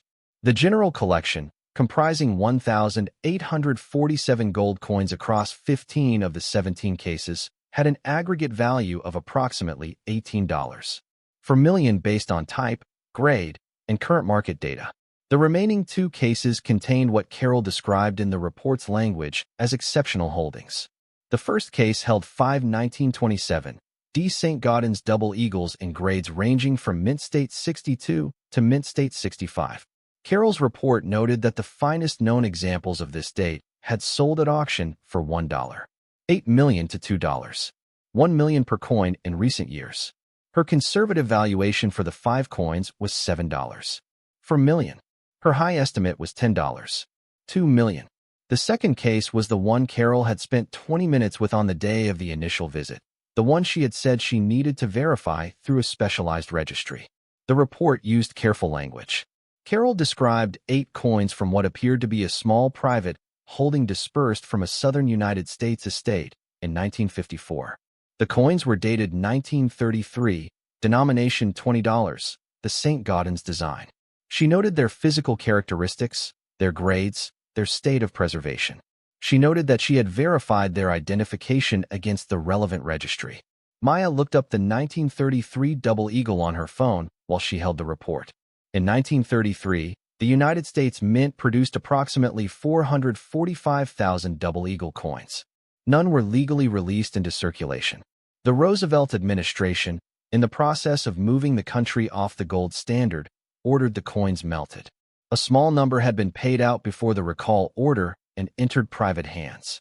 For decades, ownership of these coins was legally contested. In 2002, a single example was auctioned for $7.59 million. In 2021, another example sold for $18.9 million, at that time the highest price ever paid for a coin at auction. The known surviving count, outside of government holdings, was believed to be approximately 20 coins in private collections worldwide. Carroll's report identified 8 of them in Walter's second case. Maya set the report down on the kitchen table and pressed her hands flat against the wood. She thought about Walter, who had bought field guides on mineralogy from the Crestfall Library and spent 35 mornings a week on his knees in a creek, and had apparently also purchased, at some point in 1954, 8 of the rarest coins in the world from an estate sale in the American South, for what she could only imagine had been a small fraction of their eventual value. The man had known things she was only now beginning to understand. Carroll's conservative valuation for the 8 1933 double eagles was $80 million. Her high estimate, noting that 8 appearing at auction simultaneously would be a market event without precedent, was $120 million. Maya read the totals line at the bottom of Dale's summary sheet. Combined appraisal, bar holdings, general coin collection, exceptional numismatic holdings. $338 million to $373 million. The geological survey Dale had commissioned of the creek and the primary vein was not yet complete. Its preliminary finding, attached to his email, estimated potential remaining yield in the range of $55 million to $95 million at current prices, subject to full extraction assessment. Total estimated holding, $393 million to $468 million. Maya sat at the kitchen table in Walter's lodge in the Colorado mountains for a long time. Then she called Dale and told him she was ready to move forward. The disclosure package took 2 more weeks to prepare. Dale worked with a tax attorney in Denver and a precious metals legal specialist in Colorado Springs. The package documented the inheritance, the vault discovery, the provenance chain for every asset class, the tax position, and the legal basis for Maya's ownership. It ran to 214 pages with appendices. 3 days before Maya had planned to make a controlled disclosure to the press, Garrett Hollis filed a civil claim in Heron County Court. The claim alleged that certain assets discovered on the property were the result of historical mining operations conducted on federal land adjacent to the parcel, that those assets were therefore subject to federal mineral rights claims, and that the sale of any such assets should be enjoined pending resolution. Maya read the filing at Dale's office on a Tuesday afternoon. Dale said he found out. Someone told him. Who? He's had a geological consultant working this area for over a year. The consultant's background report on the Western County formations would have identified the creek system as the likely source for any significant placer recovery. When the county inspection complaint he filed came back clear, when no modification action resulted, he had enough information to understand that whatever you found in that root cellar was connected to the creek. Can he win this? Dale shook his head, but carefully, the way attorneys did when they were certain of a thing but not willing to be imprecise about it. The federal mineral rights argument is not supported by the claim documentation he filed. Walter's placer claim was on private land. The vein was below the private parcel.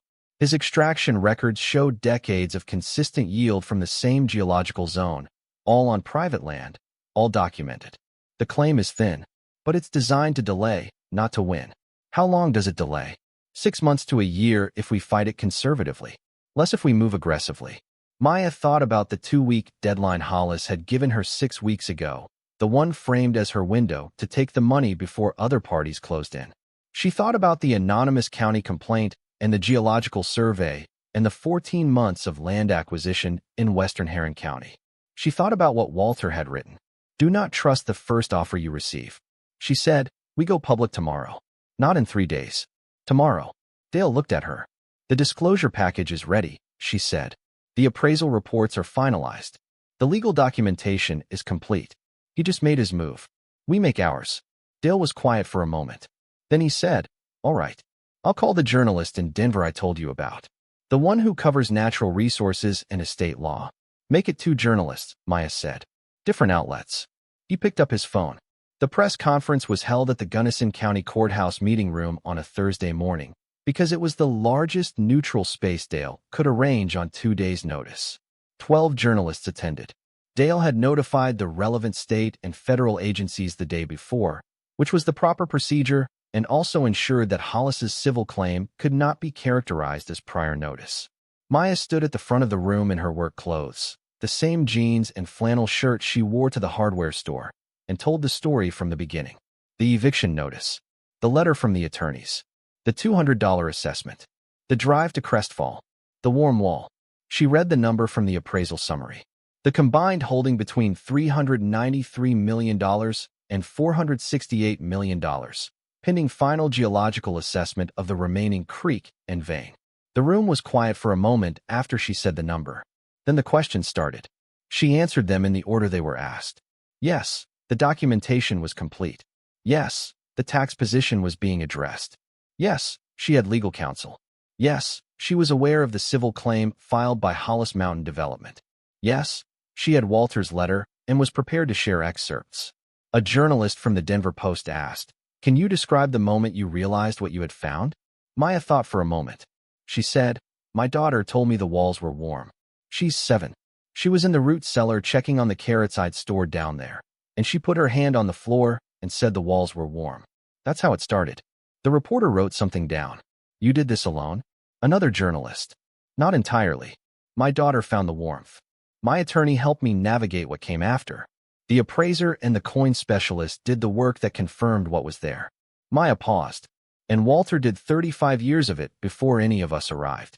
Dale presented the appraisal documentation, the provenance chain, the tax filings going back to Walter's original records. He addressed the Hollis civil claim in 3 sentences. The claim lacked factual basis under Colorado mining law. The assets were derived from documented private land operations. The claim had been filed 2 days after news of the asset discovery reached the filer through a geological consultant, suggesting it was a response to information rather than a good-faith legal concern. The story ran in the Denver Post that afternoon. By the following morning, it was national. The Hollis civil claim was withdrawn 6 weeks later, after Dale filed a motion documenting the sequence of events. The geological survey conducted by Hollis's consultant, the anonymous county inspection complaint, the escalating purchase offers, the 2-day gap between Hollis's learning of the discovery and the filing of his claim. The motion argued bad faith and requested sanctions. Hollis's attorney withdrew the claim before the hearing. Hollis called Dale the day after the withdrawal.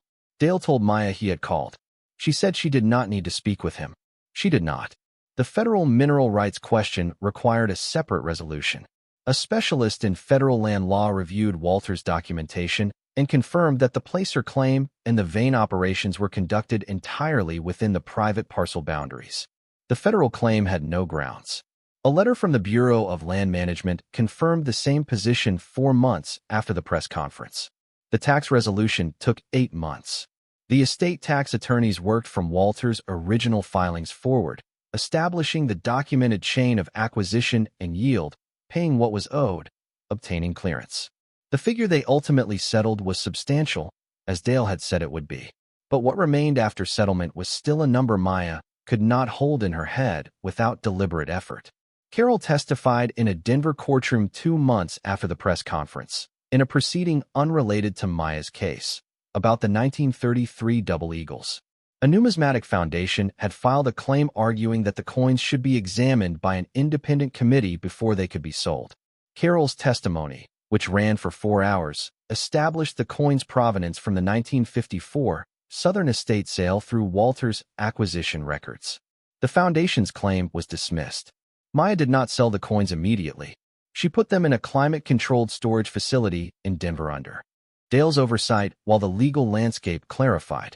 She sold a portion of the gold bars, enough to resolve the tax settlement and establish operating capital, and she put the rest in a documented metals account. She kept working at Pete's store until the spring.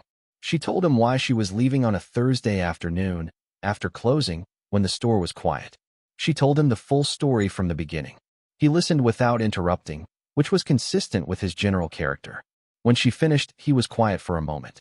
He said, "I always thought that cement Walter bought was for something important." She said, "You were right." He said, "Will you stay in Crestfall?" She said yes without hesitating. She bought the lodge outright from herself, which was what Dale called it when the legal structures were resolved, transferring the property from the estate holding into a clean personal deed. She hired a restoration firm out of Gunnison, the kind that specialized in historic mountain structures, and she worked alongside them through the summer, because she wanted to understand what was being done to the building. Because Walter had built it carefully, and it deserved to be restored carefully. Frank, the restoration crew's lead carpenter, was a patient man who taught her things about log construction that she stored in the same part of her mind where she kept everything else she had learned about buildings over 15 years.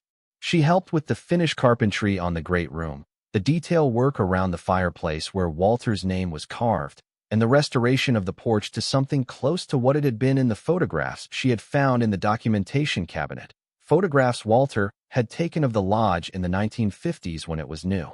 Ruth at the library told her the story of how Walter had first arrived in Heron County, which she had researched after the press conference. He had come from New Mexico in 1951, a man in his 30s, a veteran who had worked mines in the Southwest after the war and had followed geological surveys north into Colorado. He had bought the parcel for $600, cash, and built the lodge over 2 summers. He had filed the placer claim the following spring. Maya went to Alamosa and found the care facility where Walter had spent his last years. The director, a woman in her 40s who had been there for 15 of them, remembered him. Quiet, kept to himself, never had visitors. He had a shelf of books in his room, she said, geology mostly, and he read them in the evenings. He asked about the weather in the mountains sometimes, particularly in spring, which she eventually understood was because he was thinking about the snow melt and what the creek would be running. He talked about a creek? Not by name. He just asked about mountain weather. Every spring. Until he couldn't ask anymore. Maya stood in the room that had been Walter's, which was now occupied by someone else, for a moment. She thought about a man reading geology books in a care facility room and asking about mountain weather in spring, thinking about a creek he was not going to see again. She thanked the director and drove back to Crestfall. The geological survey of the creek and the primary vein was completed in the fall. The assessment confirmed significant remaining yield, less than what Walter had already extracted but still substantial, extending the total estimated holding beyond the upper end of Dale's initial range. Maya had the survey reviewed by 2 independent firms before she accepted its conclusions. She did not begin extraction immediately. She thought about what was worth doing and what could wait. She thought about what Walter had done, which was to work the mountain for 35 years with patience and precision, taking what the mountain offered without rushing it. She thought there was something in that approach worth keeping. She established the foundation in Walter's name. The Walter Reyes Foundation was formed in January with Dale as its initial legal overseer and a board that Maya assembled carefully, one person at a time. Ruth from the library, Edna Marsh, who was 83 and sharp and had kept an envelope for 37 years and deserved to be part of what it had produced. A child welfare attorney from Gunnison. A geologist from Colorado State who had consulted on the creek survey. And a woman named Margaret, who ran a housing assistance organization in Denver, who had been on the receiving end of the kind of financial crisis Maya understood from the inside. The Foundation's first program was direct housing stabilization grants for single-parent households in Colorado facing eviction, structured to address the gap between a financial crisis and a recovery. No applications longer than 2 pages. No waiting lists. Decisions within 5 days. The second program was a scholarship for children in mountain communities whose parents worked in service industries, covering tuition, housing, and childcare. Sofia's idea, stated flatly one evening at dinner. She had been reading about the education outcomes for children in rural working-class families, which was the kind of reading she had moved on to after finishing the library's books on mountain geology. Maya said, "You want to name the program?" Sofia thought about it for a week. Then she said, "The Creek Program." Because Walter found everything by following the creek. The third program, which was Maya's own, was for workers in hospitality, cleaning, and maintenance industries, the invisible sector, the people who made buildings function and never received acknowledgement for it. Wage supplements, training access, emergency assistance. Named for no one in particular because the people it served had spent long enough being invisible and did not need a program name to tell them they existed. On the day the Foundation made its first grant, a Saturday in late February, Maya drove to the rock outcropping behind the creek with Sofia, and they sat in the cold mountain air and looked at the valley below them. The lodge was visible in its clearing, restored now, the roofline straight, the porch rebuilt, smoke rising from the chimney. The creek ran below them, fast and clear as it always was in late winter, working its way down the mountain the same way it had been working since before Walter arrived with his $600 and his geological surveys. Sofia had her notebook. She was drawing something, not looking at it, her pencil moving by feel while she watched the valley. She said, "I've been thinking about Walter." Maya looked at her. He lived here alone for a long time. He worked every morning before it was light. He didn't tell anyone what he was building. Sofia paused and looked at the pencil in her hand. "I think that must have been lonely." "I think it was," Maya said. Sofia looked at the lodge. But he kept building anyway. Even when it was lonely, he kept building anyway. Sofia looked at the creek below them, running cold and brown with the last of the snow melt, carrying small amounts of what the mountain held down through the valley toward the river systems beyond. "Do you think he would have liked knowing it was us? That it was family?" Maya thought about Walter's letter. About a man who had not known how to find his family and had not stopped trying to leave something for them anyway. Who had sealed a room full of careful work beneath a floor that stayed warm enough that a 7-year-old would put her hand against it on a cold evening and notice. "I think he'd have liked knowing it was you specifically," Maya said. "A kid who pays attention." Sofia went back to her drawing. After a while she showed it to Maya. She had drawn the valley from their vantage point, the lodge in the center, the creek curving past it, the mountains on 3 sides, the road winding away through the trees. She had drawn it with the accuracy of someone who looked at things carefully and drew what she saw rather than what she expected to see. She had put smoke coming from the chimney. She had put 2 figures sitting on the porch, small and imprecise at the scale of the drawing. "But there, that's us," she said, pointing to the 2 figures. Maya looked at the drawing. She thought about an eviction notice on a door in Denver, about the particular silence of a library terminal in the back corner of the public library, about a skeleton key on a wire ring, about the sound of a hollow wall in a cold root cellar, and a small hand pressing flat against a floor that should have been cold and was not.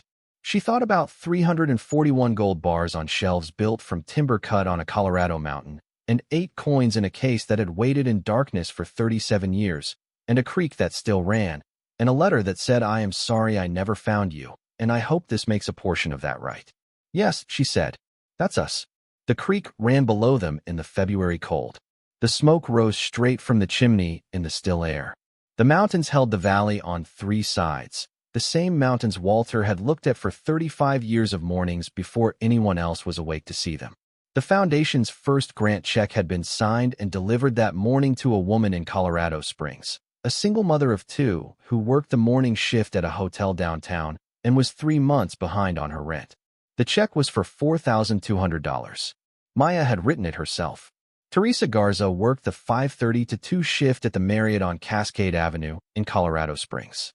She had been on that shift for 6 years, knew the service elevator by sound, knew which rooms had guests who tipped and which ones left the towels on the floor in configurations that required extra time. She had 2 daughters, 8 and 11. She had a car that needed a transmission and a landlord who had given her 30 days. She had filled out the foundation application on her phone during her lunch break in the hotel loading dock, sitting on a stack of clean linen boxes with a container of rice and beans she had brought from home. The application was 2 pages, which she had done in one sitting. She mailed it to the address listed on the foundation website, which was a post office box in Gunnison, Colorado, a town she had never been to and could not have located on a map. The check arrived 9 days later. She called the number on the foundation's letterhead because she thought there had been an error. The woman who answered said there was no error. Teresa said she had only been in arrears for 3 months, not a year, and the check covered more than the arrears. The woman, who had a calm and specific voice, said that was intentional. The grant covered the debt plus a 3-month stabilization period, so the recipient had time to recover without immediately falling behind again. Teresa said, "Why would you do that?" The woman said, "Because 3 months is not enough time. Anyone who's been through it knows that." Teresa cashed the check on a Thursday. She paid the back rent and the current month and the month ahead. She put the remainder in a savings account she had not added to in 2 years. She went back to work on Friday and stripped 18 rooms and did not cry until she was on the bus home, which she was used to. She wrote a letter to the foundation 3 weeks later. She wrote it by hand because the application had been typed and she wanted this to be different.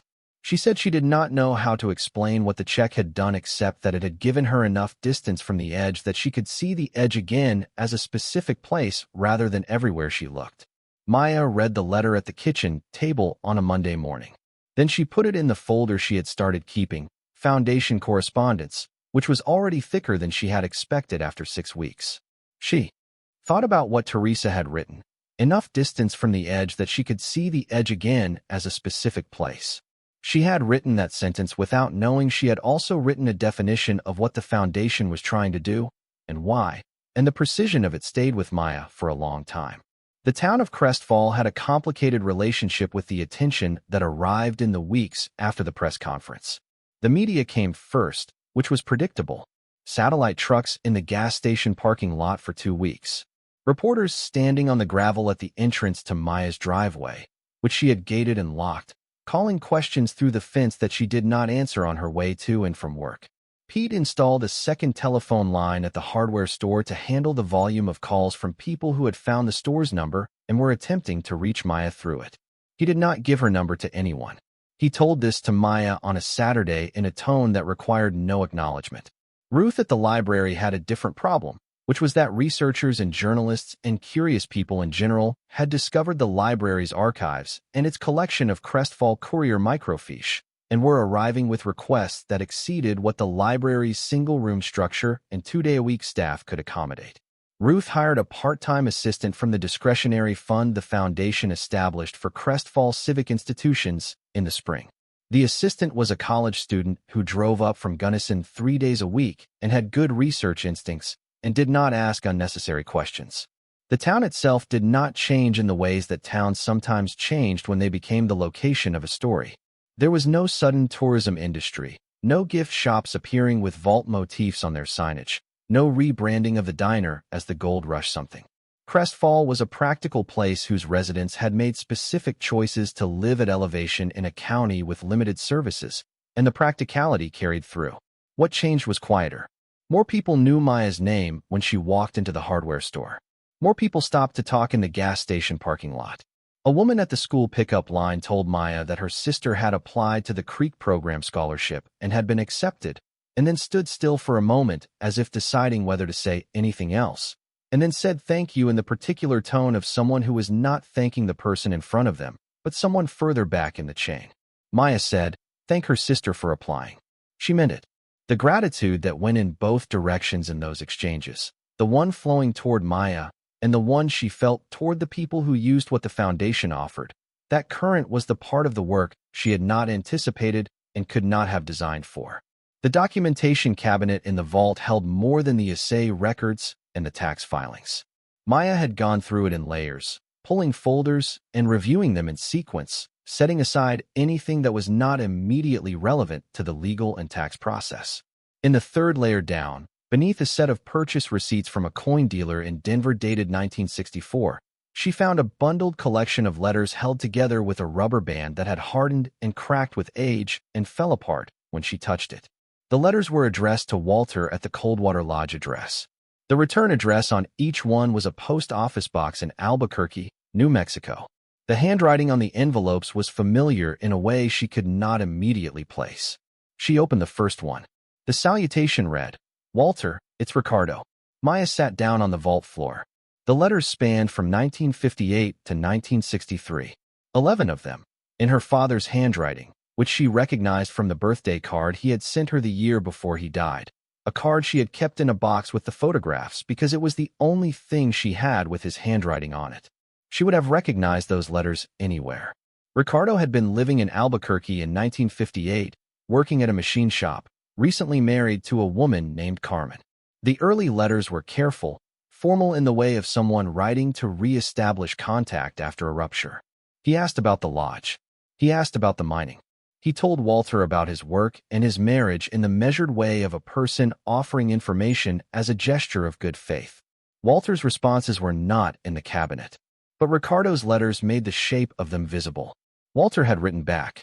The letters had been received and answered. The rupture had happened before 1958. Ricardo's third letter mentioned it obliquely. "I know what I said, and I know I was wrong to say it. I was 23, and I was angry about things that had nothing to do with you. I have not stopped being sorry since I said it." The letter did not specify what had been said. By 1961, the letters had warmed into something closer to what brothers wrote to each other. Ricardo described Maya's grandfather's illness. Walter sent money, the letter implied, though it was referred to only as your help. Ricardo thanked him and said it was too much and that he would pay it back when he could. The final letter, dated September 1963, was shorter than the others. "Carmen, and I have a baby girl. She was born July 14th. We named her after Carmen's mother. I want to bring her up to the lodge someday, so you can meet her. We are doing well. I hope you are too. Write when you can. Walter, I miss you. Your brother, Ricardo." After 1963, there were no more letters. The post office box address in Albuquerque changed. Maya thought about what she knew of her father's life.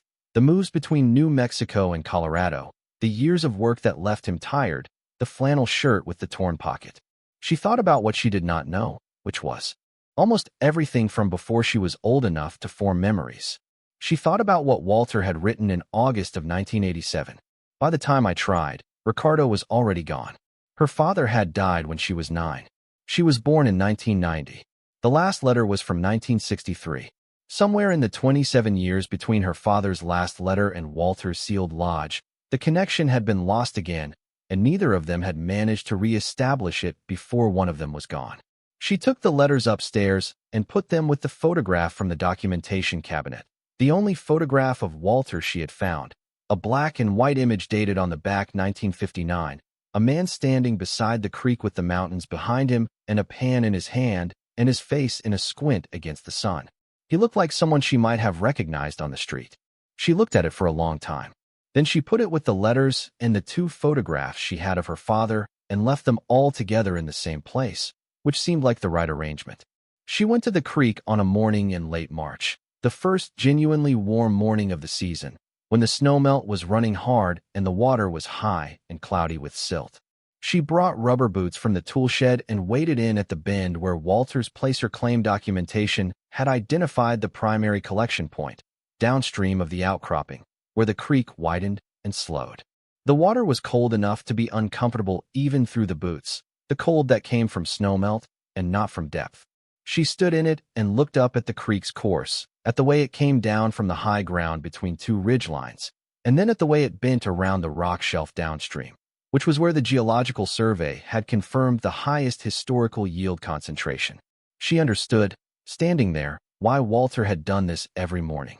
Not the gold specifically, though the gold was real and the work produced it. The creek itself. The specific quality of attention required to work a pan in moving water.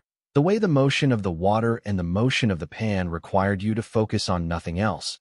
The way the cold and the early morning and the solitude and the sound of it combined into something that was its own reward separate from what you were looking for. She stood there for 20 minutes without a pan, without equipment of any kind, just standing in the water that was still cold from the winter above her, and thought about a man who had done this every morning before anyone else was awake for 35 years. The Geological Survey team returned in April to begin the extended creek assessment. Their equipment was considerably more advanced than anything Walter had used, ground-penetrating sensors and water column analysis, and a device that could read sediment composition from a boat the size of a large cooler. They worked for 10 days and filed their report in May. The report confirmed the survey's preliminary findings and added specificity. The primary vein below the creek bed extended further west than Walter had worked. His extraction had accessed the eastern two-thirds of the reachable formation. The western third, which required different equipment to reach given the depth at that point, was untouched. The yield estimate for the remaining western section was $65 million at current prices, with a confidence range that the lead geologist described as unusually tight for an assessment of this type. Maya read the report and thought about what Walter had written. There is more in the mountain. He had known there was more. He had simply run out of time and health before he could reach it. She authorized the survey team to begin extraction planning. Not urgently. There was enough in the established accounts to do everything the foundation needed to do for years without touching the creek again. But it seemed wrong to leave something Walter had worked toward unfinished, and the Geological Survey was evidence that the work was sound and the yield was there. The coin auction in New York was held on a Thursday in November, 14 months after the press conference. Dale had recommended a stage sale rather than bringing all the significant pieces to market at once, which Carroll had confirmed was the strategically sound approach. 3 of the 5 1927 D double eagles were consigned to an auction house that specialized in rare American coinage. Carroll had recommended the firm. The auction house's specialist had traveled to Gunnison to examine the coins in person and had spent an afternoon with them before she agreed to take the consignment. Maya flew to New York for the auction with Sofia. Sofia had never been on a plane. She held the window seat with both hands during takeoff and watched the ground drop away with an expression of pure scientific interest, cataloging what she was observing for later processing. The auction room was smaller than Maya had imagined, the space of a large living room, with perhaps 60 people seated in rows and others standing along the walls. The coins were displayed on a raised platform in sealed cases at the front, a placard beside each one. When the first 1927 D came up for bidding, the room changed its quality in a way that was hard to describe. The ambient noise dropped. The people standing along the walls stopped their conversations.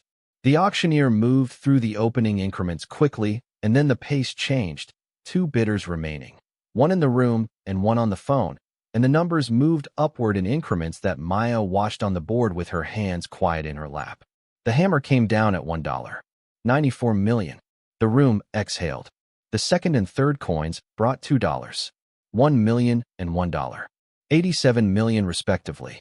The total for 3 coins from a case that Walter had acquired from an estate sale in 1954 for reasons and at prices the documentation recorded but did not explain was $5. 91 million. Sofia watched all of it from the seat beside Maya. When the third hammer came down, she turned and said, "He bought those when they were just old coins." Maya said, "He knew what he was looking at." Sofia thought about this. "He must have read a lot." "He read everything," Maya said. On the flight back, Sofia drew in her notebook, the new one, which was larger than the ones she had gone through at the lodge during the restoration year. She drew the auction room from memory, the rows of seats and the display cases, and the auctioneer at his stand. Then she wrote something in the margin of the drawing. Maya leaned over to read it. Walter Reyes, 1951 to 1987. Took what the mountain offered and kept careful records. Maya looked at it. "He would have appreciated the records part," she said. Sofia nodded and added another line to the drawing. Pete closed the hardware store on a Wednesday afternoon in December and drove out to the lodge for the first time since Maya had bought it. She had told him the restoration was finished, and he had said he would come when he had time, which had taken 8 months, which was consistent with how Pete managed everything. He parked at the top of the driveway and got out and stood looking at the building for a long time.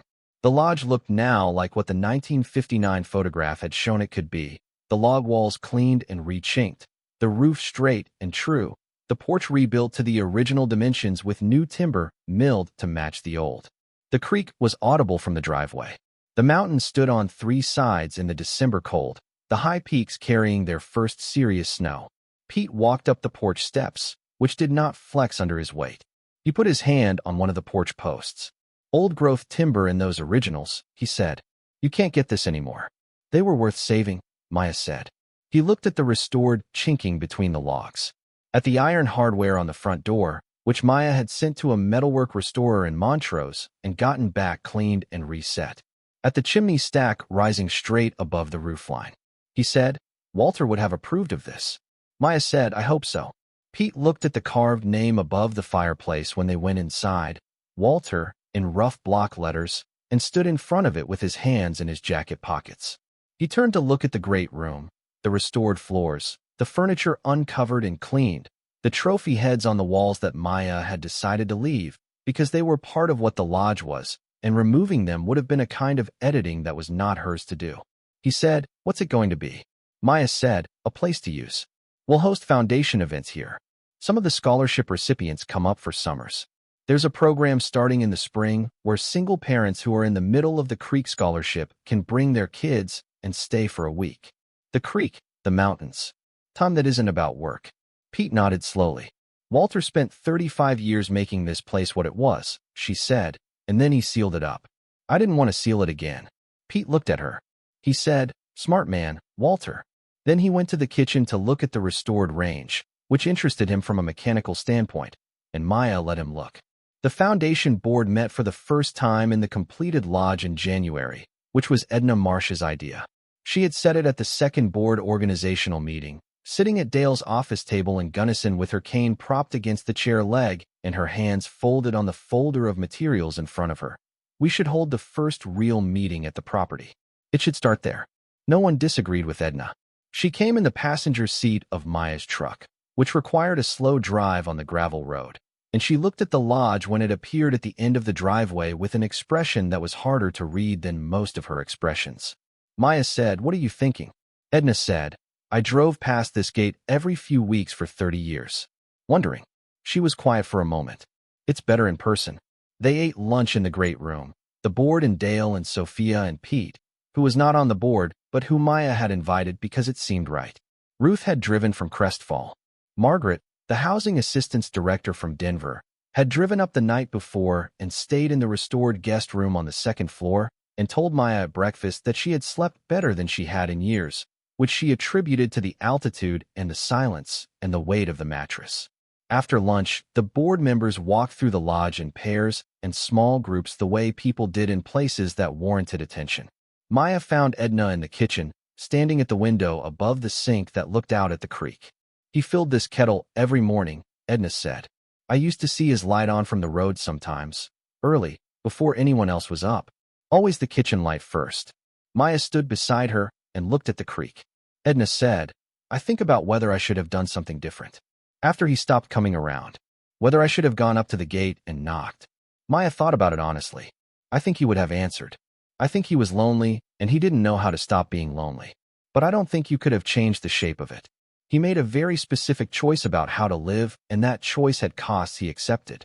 Edna looked at her hands on the windowsill. He left me that envelope knowing I'd probably hold it for nothing. Most people don't have family coming to claim them. Maya said. He had more faith in the chain than you'd expect from someone who lived alone.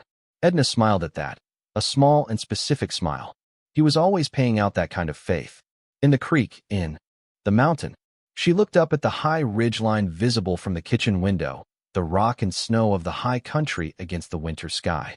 I suppose he had enough evidence to keep going. The board meeting ran 2 hours and covered the foundation's first-year outcomes. 47 grants distributed across Colorado. 11 Creek Scholarship recipients enrolled in programs. the wage supplement partnership with 3 Colorado hospitality industry unions, which had been Margaret's work and had taken 5 months to negotiate, and was now operational with 340 enrolled workers. Edna asked a question about the scholarship retention rate, whether the foundation was tracking whether recipients completed their programs and not just enrolled. Dale said they were, and the early data showed high completion, above 90% in the first cohort. Edna said that was the number to watch. Completion was the whole point. Sofia attended the last hour of the meeting, sitting at the end of the table with her notebook open. She did not speak, but she took notes, which Maya noticed and said nothing about. After everyone had driven back toward Crestfall and Gunnison and Denver, after the dishes were washed and the fire was banked and the lodge was quiet again, Maya sat at the big table with the room to herself for a few minutes. She looked at Walter's name above the mantel. She thought about all the mornings he had sat in this room before going down to the creek. She thought about what it cost to build something carefully and alone over a long period of time without any certainty that it would reach the person it was meant for. She thought about the particular faith that required, the kind that did not depend on confirmation. Sofia came downstairs in her pajamas, which she did sometimes when she was not tired, sitting at the table with whatever book she was reading and keeping Maya company without the need for conversation. She set her notebook on the table. She looked at the fire. She said, "Edna told me something today, while you were in the kitchen with her." "What did she say?" Sofia looked at the notebook. She said Walter used to stop at her house sometimes on his way back from town. Not often, maybe 4 or 5 times total over the years. She said he would accept a cup of coffee, and he would sit at the table for 15 minutes and look out the window at the field behind her house, and then he would say thank you and leave. He never explained why he stopped. She never asked. Maya looked at her daughter. "She thinks he was just reminding himself that there were people," Sofia said, "that it wasn't only him in the mountain, that somebody knew his name." Maya thought about that. She said, "What do you think?" Sofia considered it with the seriousness she gave to things that mattered. "I think that's right," she said. "I think also he wanted to make sure she was still there, so she could keep the envelope."